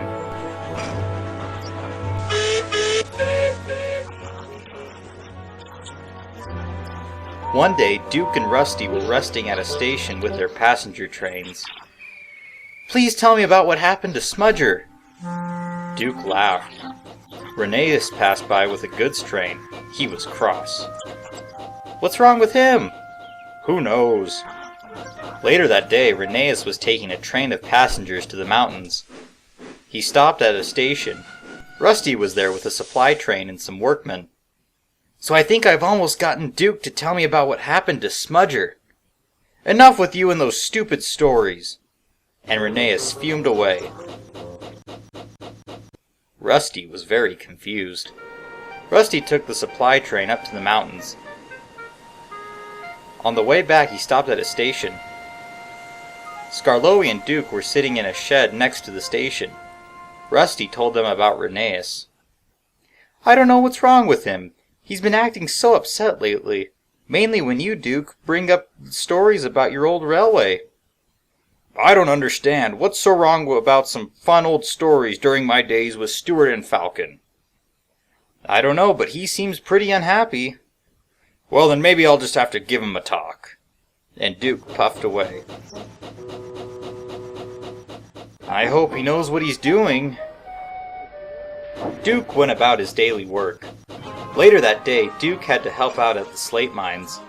When Duke got there, Rheneas and Peter Sam were already hard at work. The foreman called all the engines together. "All right, we've got a lot to do today. We need a long line full of slate trucks ready at 5 o'clock to be taken to the wharf. I think you guys can do it if you work hard and work together. Now hurry and let's get the job done." So the three little engines got to work. Rheneas rushed around the yard trying to find empty slate trucks. Peter Sam would organize them and hook them up to the winch. Then the slate trucks would go up the incline from the weight of the loaded ones coming down. Duke would take the loaded ones and organize them in the sidings. All three engines were very busy, and soon the work was almost done. Peter Sam had to take an evening train, so it was just Duke and Rheneas left to finish the job. It was getting late, and Rheneas wanted to be done. He shunted as many trucks together and began hooking them up the incline. "Stop! Stop! Stop!" the foreman shouted. They unhooked some of the cars. Rheneas was cross. "You know, that reminds me of a story back in the old days on my old railway." "Enough! I'm sick of it!" And he stormed away out of the slate mines. Duke felt bad. So he finished the train and went to find Rheneas. He searched all along the tracks. Duke looked over the whole valley and he couldn't find him. Now he really felt bad. Duke was about to go home when he saw Rheneas ahead all alone.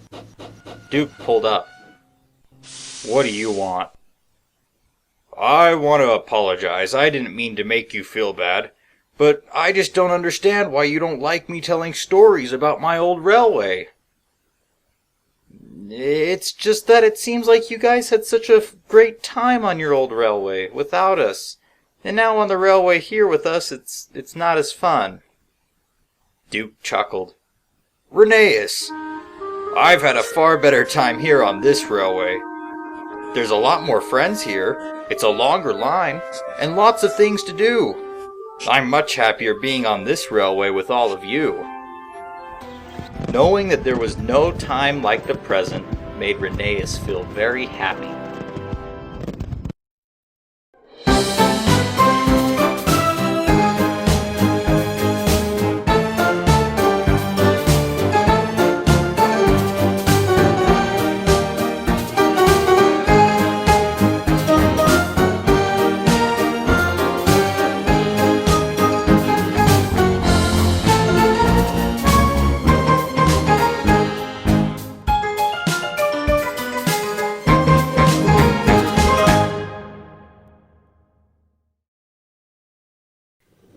The engines on the island of Sodor are always busy huffing and puffing up and down the line.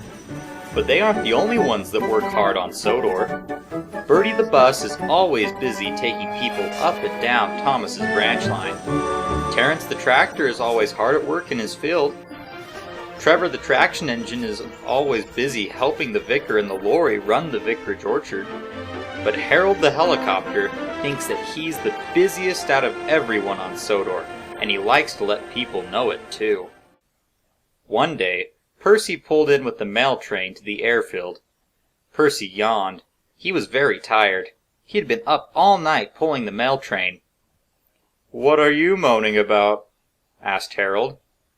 "I'm tired," Percy huffed. Harold laughed. "From the mail train? Percy, you are quite the weak engine." Percy was upset. Just then Thomas pulled in. "Good morning, Percy." "Hello, Harold." "Hello, Percy. Hello, Harold," said the coaches. "So far there's been nothing good about it," huffed Percy. "He's moaning over nothing," Harold butted in. "I've been up all night with the mail, and now I have to take empty milk tankers to the dairy," he huffed. "I should be the one moaning, Percy," said Harold. "I'm the busiest on the island." The engines disagreed with Harold. "We're all busy," huffed Thomas. Suddenly Harold's pilot ran up. "Harold, there's an emergency! A hiker got stuck overnight on Devil's Back in the Caldyfell Mountains. We need to go rescue him." "Right away," Harold said. His pilot climbed into his cab. "I'm always busy, but you never hear me complain," and Harold flew away. The little tank engines were cross. Harold the helicopter flew high in the air. He flew over Wellsworth and high above Gordon's Hill. "Always in need and all the work's put on me." Harold began to climb the mountain. Harold searched around, but he couldn't find the climber. Finally, he found the climber at the top of the mountain. Harold hovered down. The climber was relieved to see him. He climbed aboard Harold. Harold's pilot checked the climber for any injuries. After the pilot had examined the climber, Harold set off the mountain and flew down to the valley. Harold began his trip back to Knapford. "Always in need and all the work's put on me." Finally, Harold arrived at Knapford Station. Bertie the bus was waiting to take the climbers to the hospital. As the climber was transported to Bertie, Harold watched the busy hustle and bustle of the train station. Harold thought for a moment about how busy they were, too. Maybe Thomas and Percy were right about them being busy. Once the climber was aboard Bertie, he drove away. "Bye, Harold," called Bertie. But Harold didn't hear him. He was too busy watching and thinking about the busy engines. Soon Harold flew back to the airfield. He hardly spoke for the rest of the morning. That afternoon, Thomas arrived to drop some passengers off. "So how's the busiest helicopter on Sodor?" asked Thomas. Harold was quiet. Just then Percy stopped by. Percy purposely ignored Harold. Harold felt bad for being so ignorant. Finally he spoke up. "Percy, Thomas, I realize that I'm not the only one that's busy on Sodor. I see now that you guys work hard too to be really useful. Thomas smiled, but Percy was still cross. I'm sorry, Percy, said Harold. Percy couldn't stay cross forever. Harold was his friend. It's all right, smiled Percy, and together the three of them were very happy.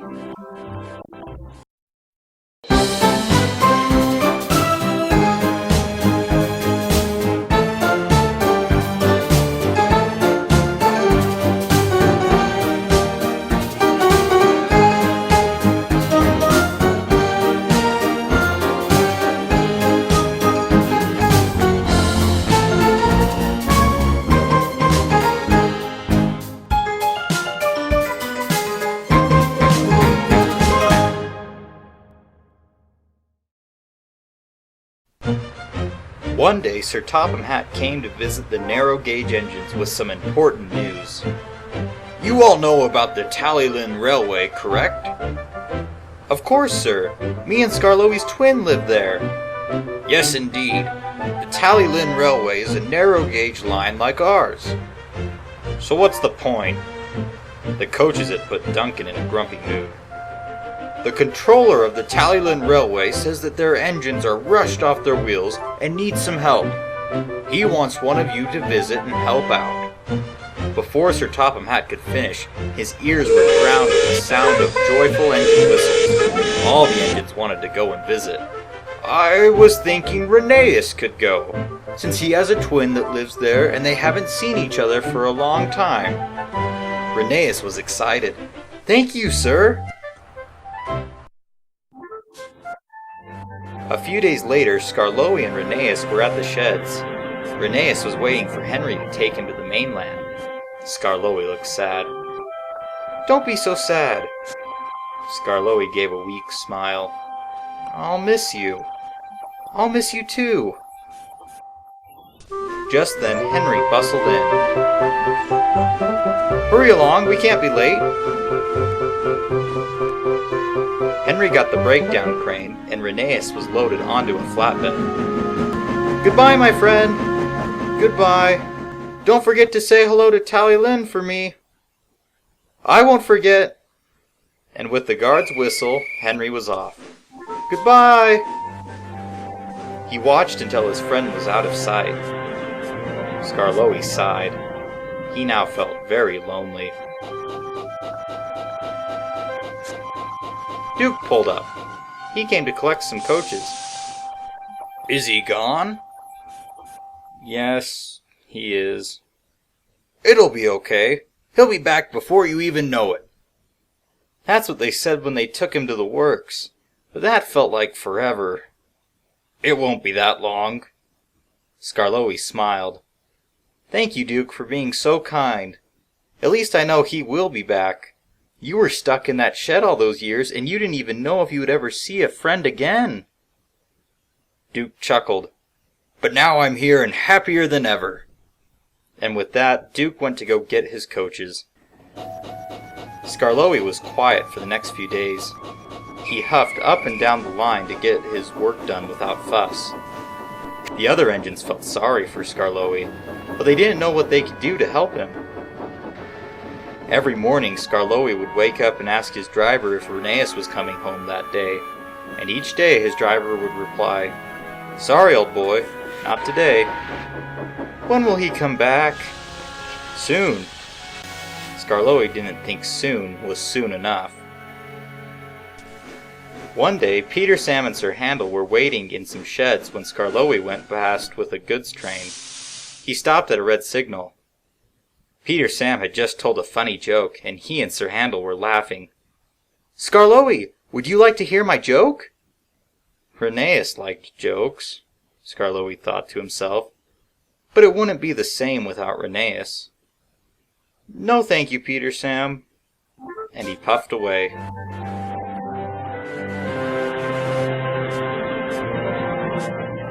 The sooner Rheneas gets back, the better. Agreed. The next few days, Skarloey didn't really talk to anyone. This made some of the other engines cross.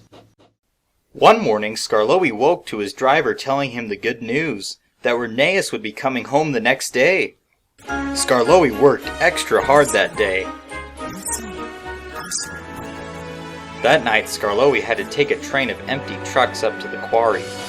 By the time he delivered them, it was very late. His driver decided to have Skarloey stay the night in the shed up at the quarry. Skarloey barely slept that night. He was so excited for Renéus to come home. The next morning, his driver showed up. Skarloey anxiously raced down the line to the sheds.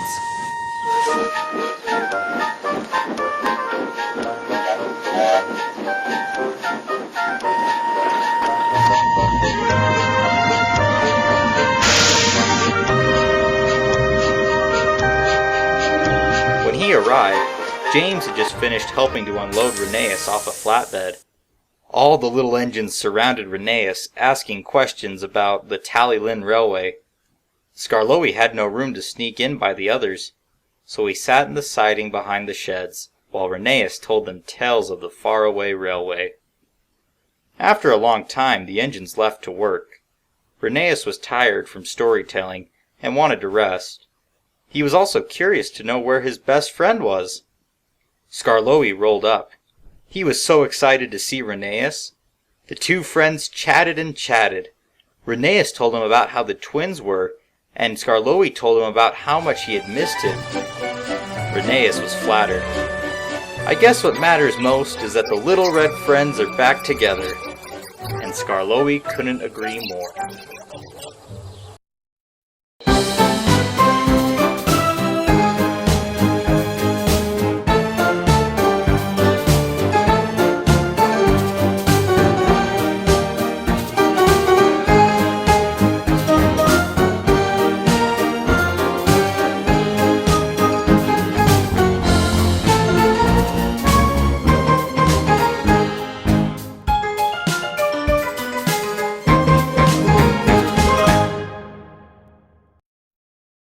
One morning, Duncan was waiting at the station when Donald steamed in.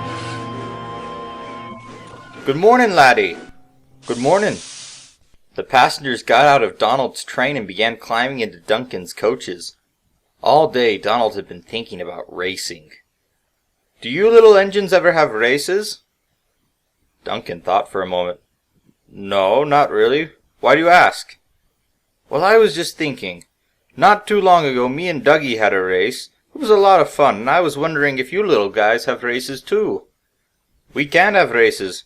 Our railway is mostly a single line. We can't race side by side." "Oh, but you can still have races." "How so?" But before Donald could reply, the guard blew his whistle, the signal turned green, and he had to leave. "I'll tell you later." Duncan wasn't patient and wanted to know how the railway could have races. Later that day, Duncan talked to the other engines at the sheds. "Ooh, that sounds like fun. But how do we do it?" "I'm not sure, but Donald says there's a way." Just then Douglas steamed by and stopped at a red signal. "Donald, could you finish telling me about how to have races on our railway?" "I'm not Donald, I'm Douglas. And what's all this about races? Is Donald telling stories again?" "Yes, he has. He says you and him once had a race, and that we could have ones on our railway too, even though we only have single track. Do you know how we could do it?" "You could time yourself for each time, and try and see who gets the best time." "I guess that would work. It just wouldn't be as fun." Duke, however, didn't like the idea. "It's dangerous. We could have an accident." "Don't be such a fusspot, Grandpa." Duke glared at Peter Sam. "I have an idea. Why don't we take turns pulling the first train of the day, and we can compare the times of that? We'll have our drivers keep track of times and everything." "Good idea." So the engines talked with their drivers and everything was set. They made the decision of who would get to go first. Sir Handel, then Duncan, Peter Sam, Skarloey, Rusty, and then Renéus. Duke was still against the racing. One morning, some of the engines waited at the big station, and the rest of the engines at Lakeside. Sir Handel was coupled up to the coaches, and he waited impatiently. "Come on, come on!" Finally he could go. He started with a roar as he hurried out of the station. Sir Handel hurried down the line. "Faster, faster! You'll burst your safety valve," his driver warned him. Sir Handel tried to go fast, but his driver slowed him down. He was still having a good time, though. Sir Handel raced past Duke at a station. "Bye-bye, Grandpuff!" Duke thought it was ridiculous.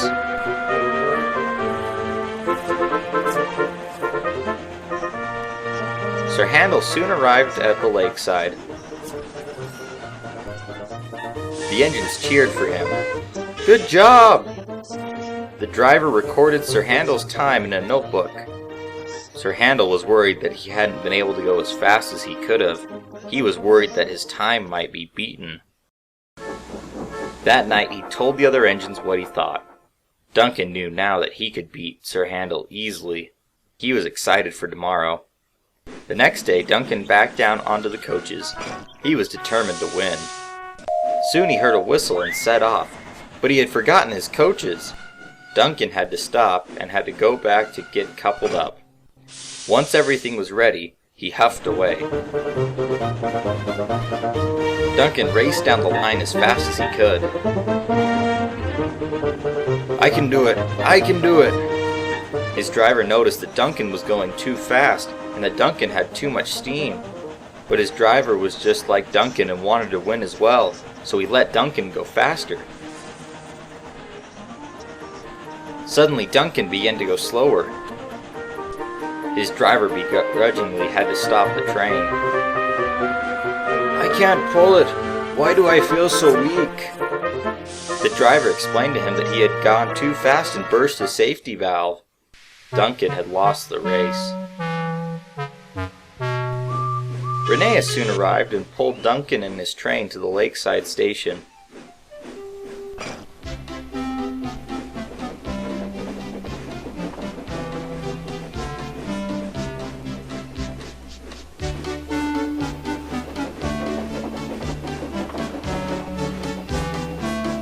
Afterwards, Rheneas pulled Duncan back to the sheds.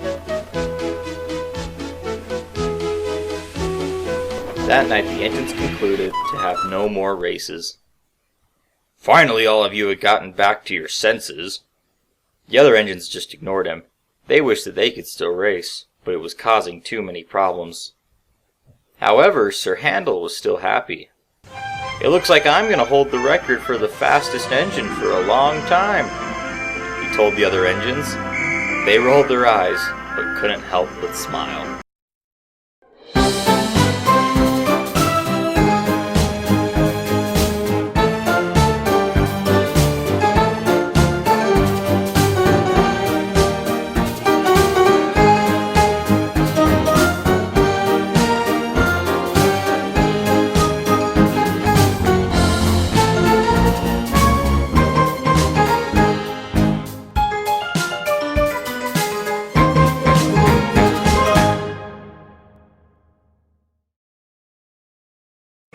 Edward is a very old engine. He has worked on the island for many years. He is the most trusted engine on the railway. If there is ever a problem, Sir Topham Hatt always looks to Edward for suggestions. One day, Donald and Douglas had been working in the yard. Edward pulled in. "Hello, have you seen Sir Topham Hatt?" "We haven't." Just then Sir Topham Hatt's car pulled up.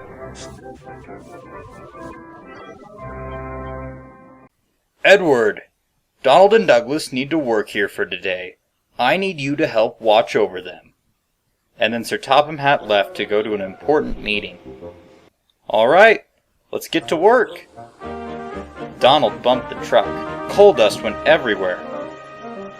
Edward was upset. "Be careful! Mind yourself!" Donald huffed. Then he pushed the trucks in line. Edward was cross. Douglas arrived with some flatbeds that needed to be loaded up. However, Douglas pulled the train away too soon, and the crane dropped a crate on the ground. Edward was even more upset. Look at what you've done now! We can't even use the crane! You twins are causing much trouble! And Edward huffed away. Donald and Douglas were cross with Edward. Edward had to take a train to the vicarage orchard. Edward saw Trevor and Boko there. Donald and Douglas are causing so much trouble, Edward complained. Sounds like you've got twin troubles. They're probably just doing it to get attention, just like Bill and Ben. Edward thought about that for a moment. Maybe if I can get them some positive attention to make them work harder, then maybe they'd act better. Edward puffed away. Let's hope he knows what he's doing.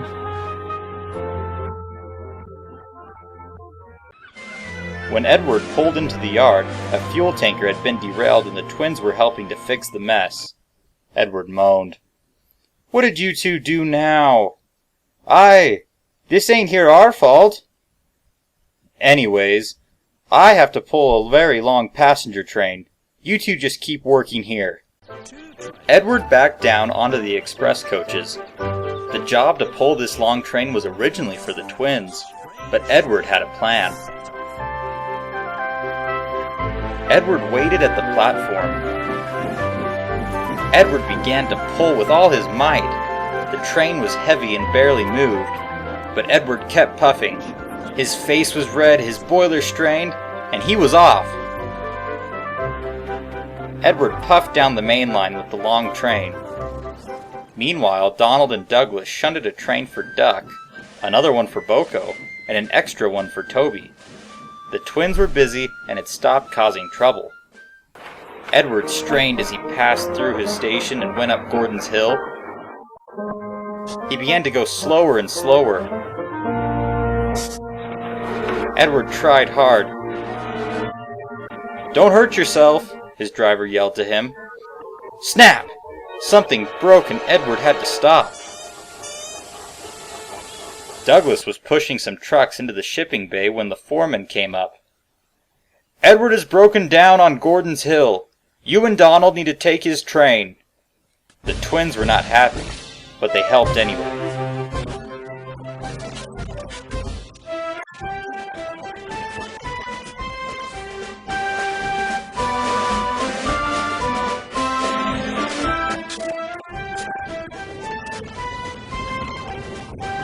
They soon arrived at Gordon's hill.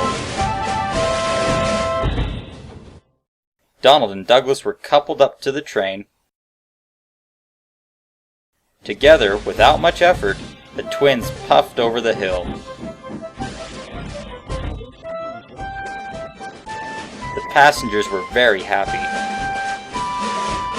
Soon, Donald and Douglas arrived at the narrow gauge terminal. The passengers got out to cheer and thank the twins. Sir Handel and Peter Sam were surprised at what they were seeing. Donald and Douglas felt very proud for coming to the rescue of the passengers. And Edward was pleased that he had done a good job.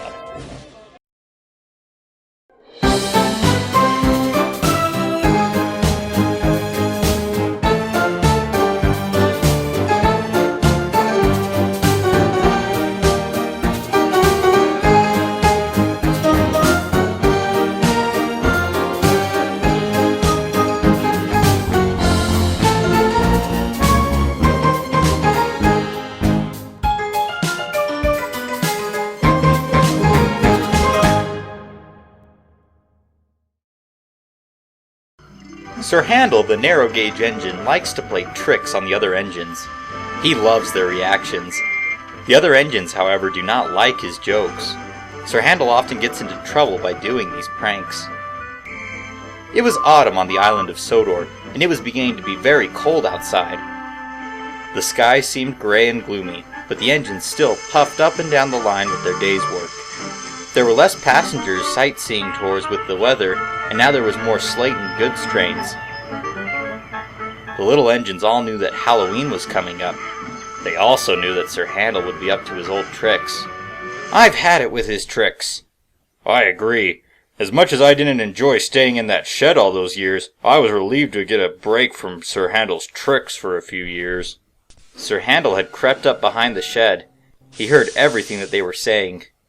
I sure hope he doesn't have anything too mischievous planned for Halloween. Sir Handel whistled long and loud. Peter Sam jumped back frightened and ran into Sir Handel. Ow! Sir Handel? Oh, I'll get you back! Oh, looks like it's time for me to go! And Sir Handel hurried away out of Peter Sam's sight. A few days later, Sir Handel was telling ghost stories to the other engines. Sir Handel wanted the other engines to think that the railway was haunted. Skarloey and Rheneas had been on the railway for a long time and wouldn't let Sir Handel tell stories that weren't true. But Skarloey and Rheneas weren't there, so Sir Handel could say anything about the railway's past and no one would know. A few months ago, I overheard Skarloey and Rheneas talking about another engine that used to live on the railway. Duncan was surprised. I always thought that they were the first ones on the railway. No, they just don't like to talk about the first engine that was on this railway. Why not?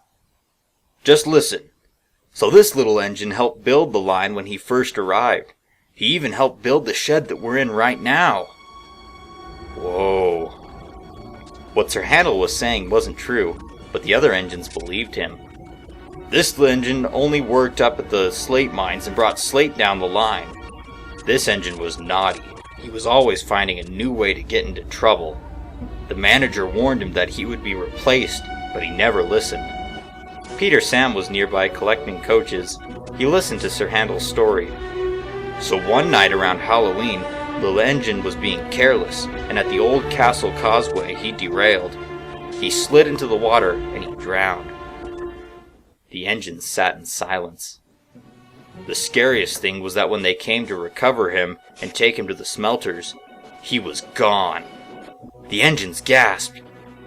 It's been said that the engine's soul lives inside the old castle, and every year around Halloween, he lights a candle in the castle for people to remember him. Stuff and nonsense! Trying to scare them with your old stories? How sad. You don't believe me? No, I've known you too long to believe your silly stories. Sir Handel laughed. Then why don't you take the midnight goods train tonight and see for yourself at the old castle? Fine, anything to shut you up. So they talked to their drivers, and it was decided. That night, Peter Sam collected a goods train at the quarry and began heading home. It was dark and eerie. He's just telling lies. He's just telling lies, Peter Sam told himself. But he was having doubts. There's no such thing as ghosts. There's no such thing as ghosts. When Peter Sam approached the castle, he saw a light appear in the castle. Ghosts! He tried to hurry and get away, but the track was bumpy and he derailed. Peter Sam was scared and nervous and he didn't know what to do. Suddenly the light turned out in the castle. Oh no! Peter Sam's driver and fireman had to go look for help. Peter Sam shut his eyes. It was early in the morning. The sun still had not come up yet. Peter Sam wanted to open his eyes, but he was too scared. Then he heard something that made his wheels shake. Peter Sam, said a mysterious voice. Peter Sam opened his eyes. Down the track was an engine. Peter Sam couldn't recognize who it was. Don't hurt me! The engine moved towards him. Peter Sam screamed. The engine began laughing. Peter Sam recognized that laugh. Sir Handel! The engine was Sir Handel. He had come to help Peter Sam back on the rails. Peter Sam was furious. Sir Handel got him back on the tracks and took him home. The other engines never let it go and wouldn't stop teasing Peter Sam. Poor Peter Sam.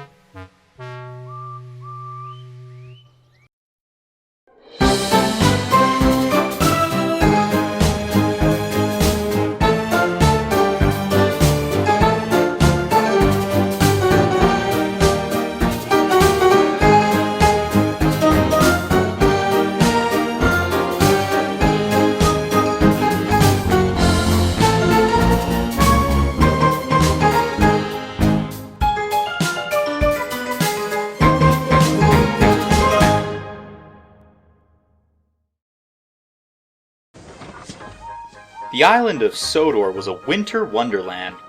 The engines were busy, huffing up and down the line. Gorodn was very busy with the express. Every day an extra coach would have to be added for the extra passengers. He would huff through the frosty countryside all the way to the other side of the railway. One day, Gorodn and the other engines were getting ready for the day. Thomas pulled up by the shed. Thomas was wearing his snowplow. He wasn't very happy. "Stupid nonsense!" The other engines teased Thomas about his snowplow. "The main line is always clear of snow before you have to take your train. Why can't someone else plow my branch line?" Gorodn laughed. "Your little line is not important enough. The main line is the only line important enough to be plowed." Thomas was cross. "That's not true. All the lines on the railway are important, whether they be branch line or main line." The other engines agreed. "Well then, how come the main line is always plowed for me?" "Because Henry plows it when he takes the flying kipper." "Either way, snow won't stop me." And Gorodn left. Edward was cross. Gorodn backed down onto his coaches. He waited as the passengers boarded his coaches. Henry pulled up with a freight train. The snow was sticking today. "Stop whining, Henry. Snow's not a problem for an engine like me." "Says you." And Henry puffed away. At last the guard blew his whistle and Gorodn puffed away into the cold, snowy countryside. "Snow's not a problem for an engine with determination."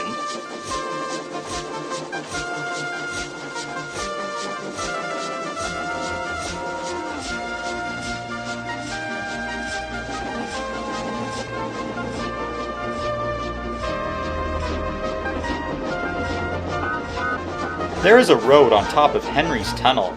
Terence the tractor had plowed it, but there was so much snow that was on the edge of the tunnel, it was about to fall off. Gorodn rushed towards the tunnel. He blew his whistle long and loud. The snow fell off the tunnel right onto Gorodn. When they came out of the other end, Gorodn stopped. He felt very dirty. His driver looked him over. "You look like a very dirty engine, Gorodn." "But snow's not dirty." "But the smoke from steam engines on the snow is dirty." Gorodn moaned. "Oh, the indignity." "We'll get a wash down when we're done." The driver hopped into the cab, and Gorodn set off. On the way, Gorodn passed Edward and Thomas. He felt very silly. When he was finished, he went to the washdown.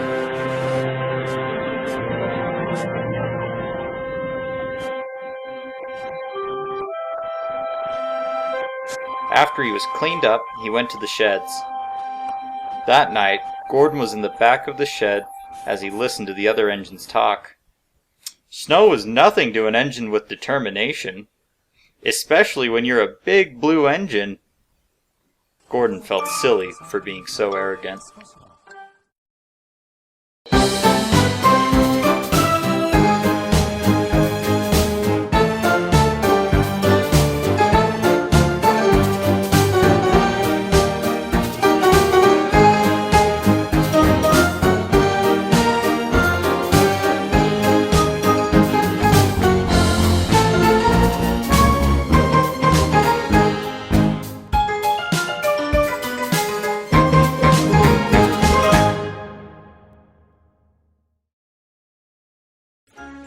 During the winter, the island of Sodor is very cold. Sometimes the engines deliver lots of coal to the station so they can keep warm during the long freezing nights. One day, Duck pulled into Knapford Station. Duck saw his friend Mrs. Kindly on the platform. "Good morning, ma'am," said Duck to the kind lady. "I'm afraid it's not such a good morning," said Mrs. Kindly. "Why ever not? It's a lovely winter morning and you couldn't be unhappy just before Christmas." Mrs. Kindly sighed. "I just got back from my vacation. I found out my house has been snowed in and I won't have a place to stay tonight." Duck was worried for his friend. The guard blew his whistle and Duck puffed away. What can I do? What can I do for my friend? Duck pulled into Wellsworth Station. Toby was waiting there. Hello, Duck. Hello, Toby. What's that load that you're taking? Oh, I'm taking a calf to the farm to stay the night there. Tomorrow it will be shipped off to the mainland. Toby's signal turned green, and he had to leave. Sorry, Duck. We'll have to talk later. Duck had an idea, but he knew he had to hurry and finish up his work first. So he left his coaches at the platform and went to the docks. He hurried and shunted there for a little bit and then collected some more coaches to take some visitors to the branch line.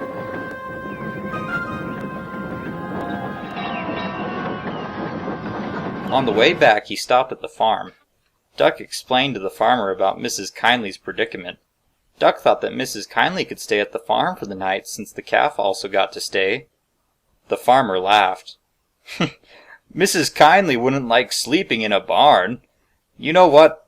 See if maybe she can stay at the station for a night or two. Duck thanked the farmer and left.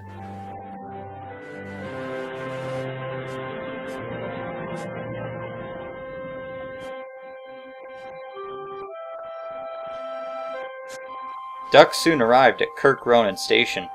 Oliver and the station master were there. Duck told them about his concerns with Mrs. Kindly. I'm afraid I can't help. It's against the railway's policies. Duck sighed. I'm just worried for her. It'll be all right. But Duck was still worried for Mrs. Kindly. He left the station and went about his work. Duck tried as many places as he could, but no one had room to help Mrs. Kindly. Duck pulled into Knapford Station. Sir Topham Hatt was on the platform. He was going to take the express to the mainland. Hello, sir. Oh, good morning, Duck. You seem a little bit down. What's the matter? Duck told him about Mrs. Kindly's dilemma. Oh, I see. You know, I will be away for a few days. I think my wife Lady Hat would enjoy Mrs. Kindly's company for a few days until we can get her house cleared. Duck was very happy to hear this. He went off to go tell others the good news. Over the next few days, Mrs. Kindly enjoyed spending time at the Hat Manor. When Sir Topham Hatt came back from the mainland, Mrs. Kindly's house was cleared, and Duck took her in a special train to her house. When Mrs. Kindly got out of the coach, she talked to Duck. Thank you for helping me. I don't know what I would have done without you. Duck smiled. Just doing some acts of kindness.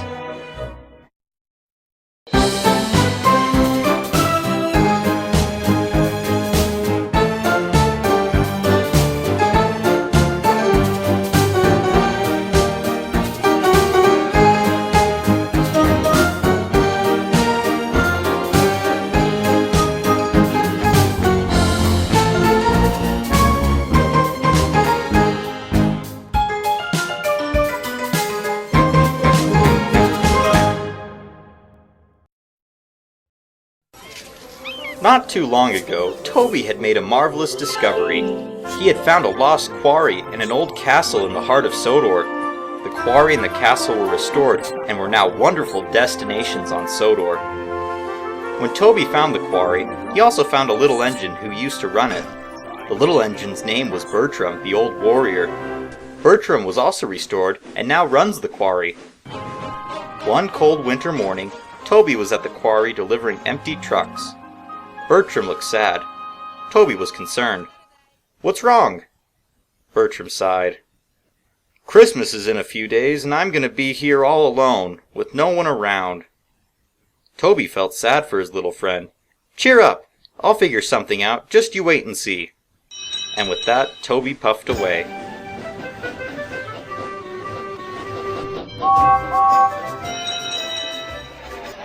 Later, Toby was heading back to the sheds when he stopped by the narrow-gauge engines in their shed.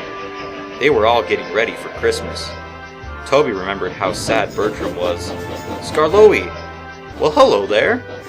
You know Bertram, the little engine at the newly restored quarry? Of course!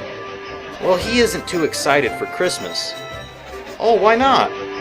He says that he's going to be all alone for Christmas at the quarry, with no one to talk to. Well, that's just not right. We need to do something about it. Oh good, I knew you would agree with me. But before Toby could stay and chat, he had to go. Skarloey was left to think about what they could do for Bertram. That night, a heavy snowstorm blew through the island. When the little engines woke up the next day, they could see a winter wonderland. The engines were all excited and got ready for work. That day, Skarloey was so busy with work that he forgot to tell the other engines about Bertram. Later, however, when he was taking a train of passengers past the quarry junction, he could see that the tracks to the quarry were completely blocked with snow. Now how would Bertram be able to come with them for Christmas? This really worried Skarloey. When he got back to the sheds, he told the other engines his concerns. The other engines agreed that something needed to be done. Duke proposed the engines go rescue him and bring him back here before Christmas. All the other engines agreed. So the next day, all the engines got ready and set off to go rescue Bertram.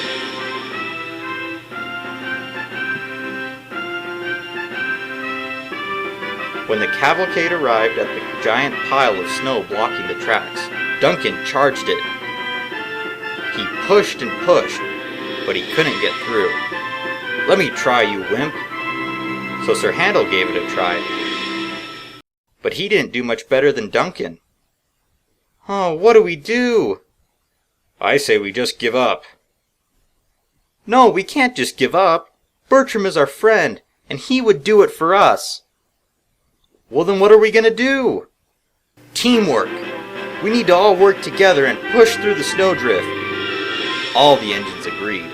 So the engines all lined up together and charged the snow pile. At first they got stuck, but working together, they finally pushed through the snowdrift. Bertram had been alone for the past 2 days, because no one had come up to see him since he was snowed in. Bertram heard a noise, and suddenly he saw all of his friends rushing into the quarry.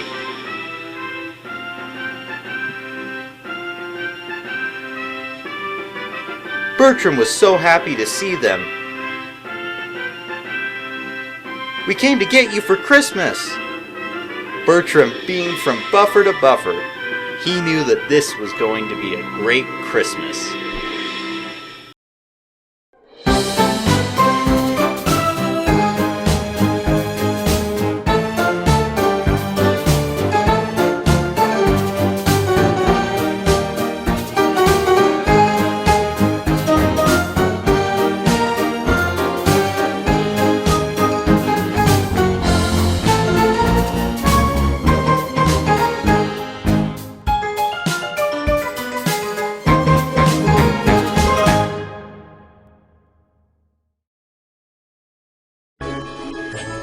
During the winter time, close to Christmas, the engines are very busy on Sodor with Christmas vacationers and lots of letters and parcels in the mail. It is a very fun time for all the engines, except for Bill and Ben. Bill and Ben work at the China Clay Works at the end of Edward's branch line. They are normally busy, but the China Clay Works slows down during the winter season. One day, Sir Topham Hatt came to see them. Sir Topham Hatt looked around. It was very quiet. "I see you don't have much work to do here." "Yes, sir."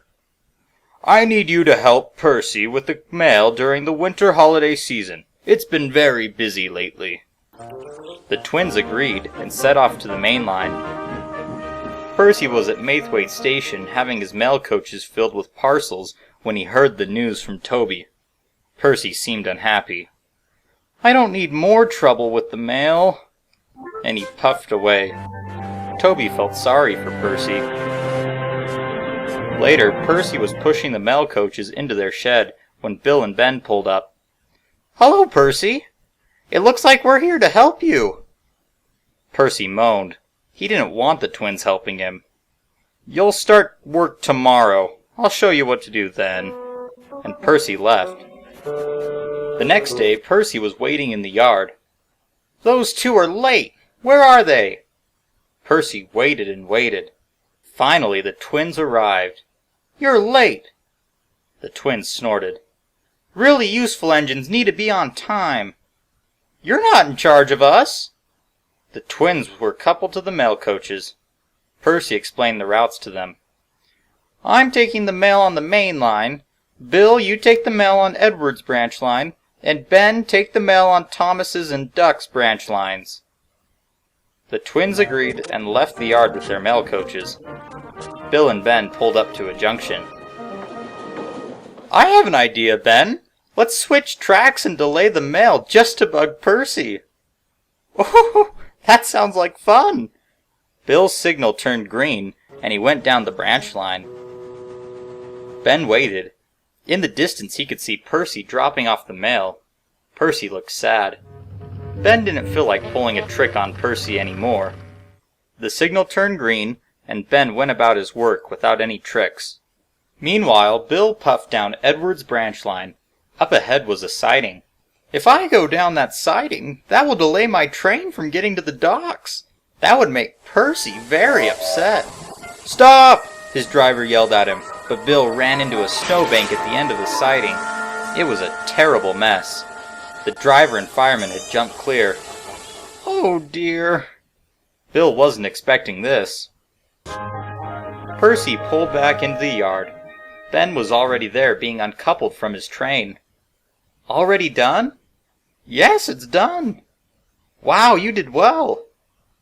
Ben felt pleased with himself. The two engines waited in the yard for Bill, but Bill didn't come. Bill sat perched on his snowbank. Finally, after a long time, the yard foreman came out from the signal box and told Percy and Ben that he had been informed about Bill's accident. Percy collected the breakdown train and headed out. They found Bill on his snowdrift. Causing trouble, I see? Bill looked sad. I didn't mean to do this. I'm sorry. The breakdown train put Bill back on the rails, and Ben shunted the mail coaches out of the way. Bill's fire had gone out, and he couldn't move. Ben and I can take the last of your mail. Bill was happy. So Percy and Ben each took a mail coach. Ben took the mail to the docks, and Percy took the mail to the China Clay Works. They were very happy. That night, Bill and Ben were staying the night at the yard. Good night, you two. Good night, Percy. Thank you for helping me today. Oh, it was our pleasure. And Percy left to go home to Tidmouth Sheds, while Bill and Ben slept, thinking about the day's mail run.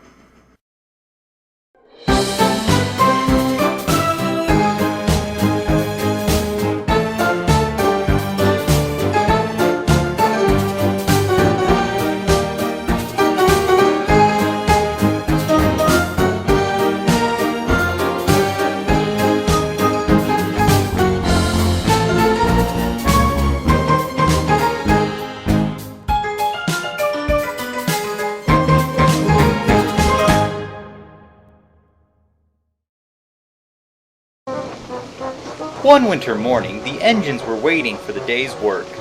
Henry seemed to be unhappy. Little Percy was concerned. What's wrong, Henry? Henry sighed. I never get a special train. Thomas and Edward and Duck have their branch lines. Toby has Henrietta. You have the mail. And Gorodn has the express. Everyone has their own special train but me. Percy was puzzled. Don't you pull the express too? But that's Gorodn's special train. What about those long special freight trains you pull? Donald and Douglas pull those too. And Henry puffed away, still feeling down. When Henry pulled into the docks, he began to shunt the trucks in order. Henry pushed a train into the shipping bay for Douglas to take to the main line. Just as Henry was being uncoupled, some cranes unloaded some strange-looking cars. Henry was curious. The dockyard manager walked by Henry. Sir, why are those strange-looking cars here? The dockyard manager looked at the cars. Wait and see. Henry waited. Douglas finally came and took his train. Henry kept waiting. Finally, Sir Topham Hatt drove up. Henry, the Sodor Winter Carnival is here, and I need you to take the special to Maithwaite Station. Henry was excited. Yes, sir. Henry backed up to the train. It had a cattle car, a carnival boxcar, trucks filled with supplies, a flatbed with a tent, and a refreshment car. Henry was excited. He puffed out of the docks to deliver his special. As Henry passed by the other engines, they would ooh and ah over his special.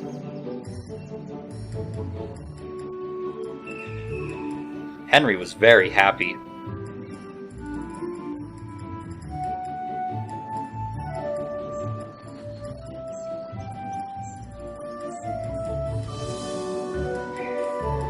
Henry turned down the junction to the branch line. He raced down the line. At Elsbridge, there is a crossing just before the platform. A lorry was trying to cross, but the lorry was very slow. Suddenly, Henry saw the lorry. Oh no! He slowed down and stopped just as the lorry left the crossing. Henry was upset. Be careful! You almost ruined my special delivery! Henry puffed away.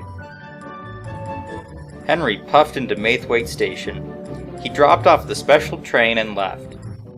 That night, Henry fell asleep thinking about his special delivery. The next day, Henry set off to work. He stopped at Knapford and was coupled to some flatbeds. He watched Gorodn pull into the station with the express. Henry was sad. He had no special train today. Henry took the flatbeds down the branch line.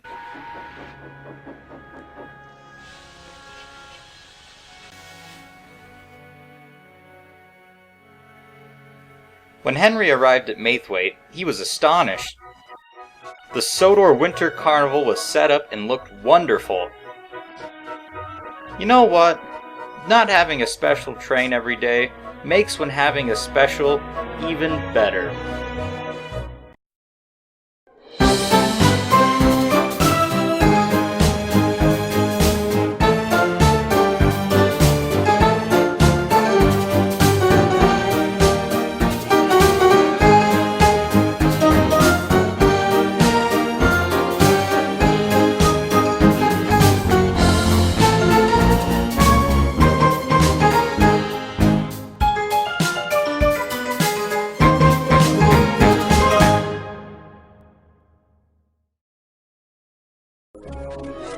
Christmas is a wonderful time on the island of Sodor. Everyone is busy and happy.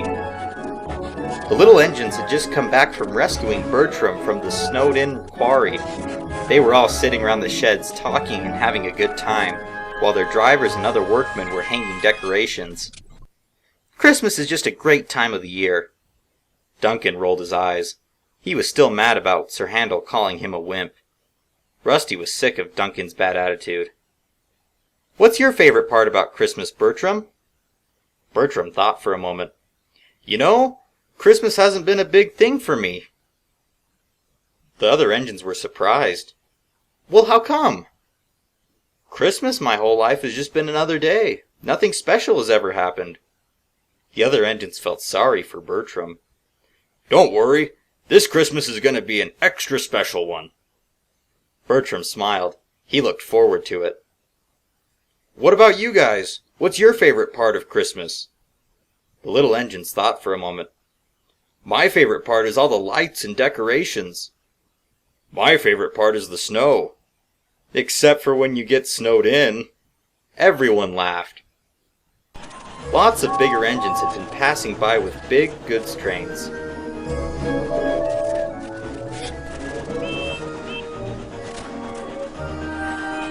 Has anyone else noticed all the engines passing by? They seem to be in a hurry.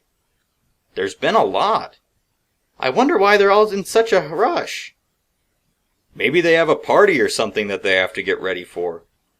Could be. Duncan, you still haven't said what your favorite part of Christmas is. Duncan muttered under his breath to himself. The presents. What? I can't hear you. Duncan spoke up. The presents. Yes, presents. I like those too. Speaking of presents, I hear Sir Topham Hatt has a big one for us this year. Says who? Rusty and I overheard our drivers talking, and they said that Sir Topham Hatt has something extra special for us for Christmas. All the engines were very excited. For the rest of the night, all the engines chatted about Christmas.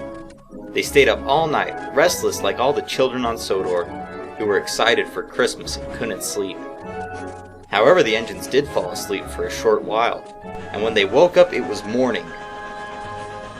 The engines were all excited to open presents, but before anyone could do anything, a lorry drove up. The engines wondered who it could be. The refreshment lady popped out of the lorry. She looked worried. She ran up. "What's wrong, ma'am?" "Oh dear, I made my usual Christmas goodies for everyone. I mailed them off, but this morning I woke up to find them all back on my doorstep." All the engines felt sorry for the refreshment lady. "Can we help?" "Yes, that's what I came here for." So the engine's drivers came on Christmas Day to do an act of service for the refreshment lady. The engines were loaded with boxes of goodies and hurried to take them around the railway. All the engines worked quickly and got all the goodies delivered.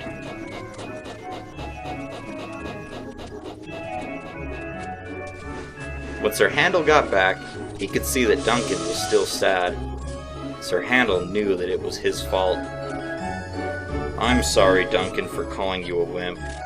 This made Duncan feel much better. Apology accepted.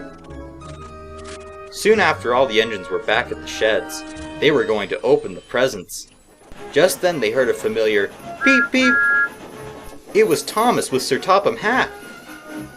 Sir Topham Hatt climbed out of the coaches. "Where's the presents?" "Just wait. I need to ask you a question. Did you enjoy helping the refreshment lady?" The engines all agreed it was fun to help a friend out. "Good. I want you to know that I told her not to mail her goodies this year. Instead, I wanted to have you engines help out on Christmas Day." "Why would you do that, sir?" "Simple.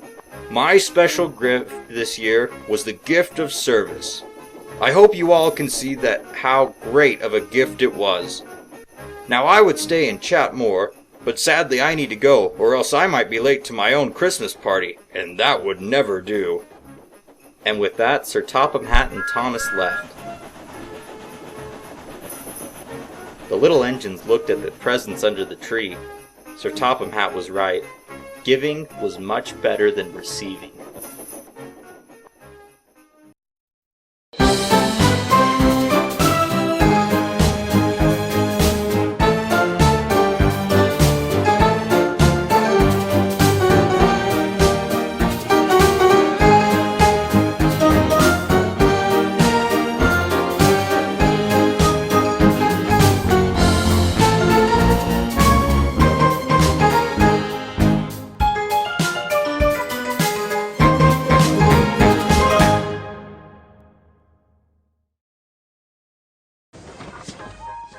It was Christmas Eve on the island of Sodor. The engines were busy with last-minute goods, parcels, and passengers. Sir Topham Hatt called all the engines to Tidmouth sheds with special news. All of the engines were very excited. James pulled up with Sir Topham Hatt. Sir Topham Hatt climbed down onto the turntable so all the engines could see him. "Good afternoon. I know you are very busy, but I have had a great surprise for you. Tomorrow is Christmas. We will be having a special Christmas party. I am giving you all jobs for this, because it will be a big party.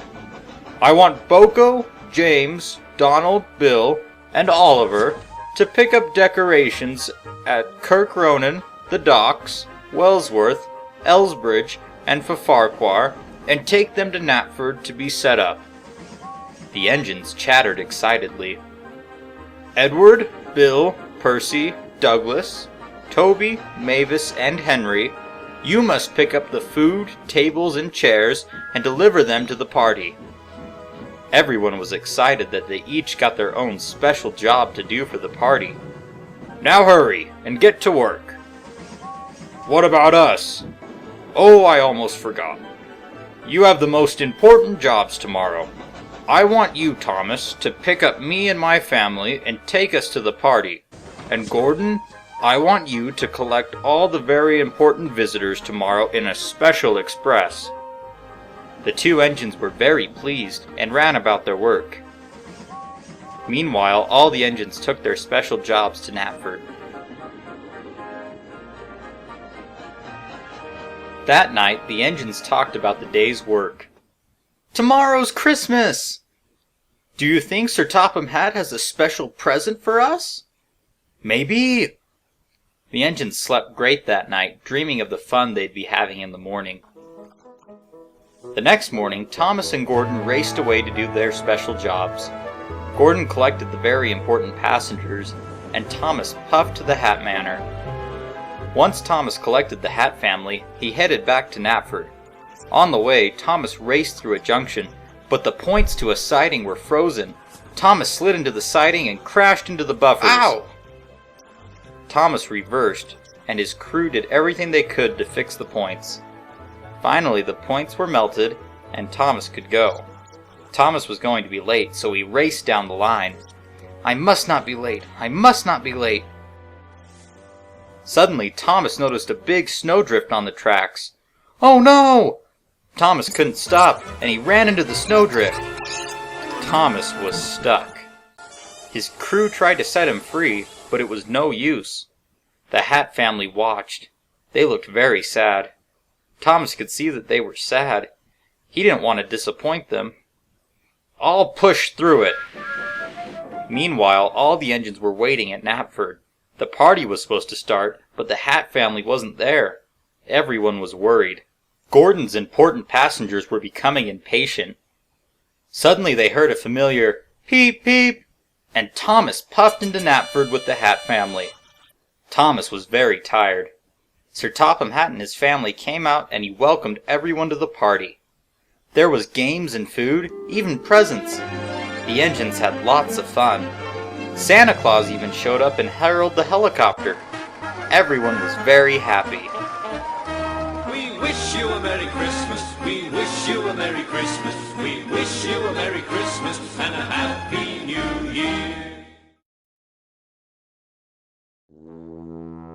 Hello, I'm Duke. If you enjoyed this video, click the subscribe button to subscribe for more Thomas and Friends videos.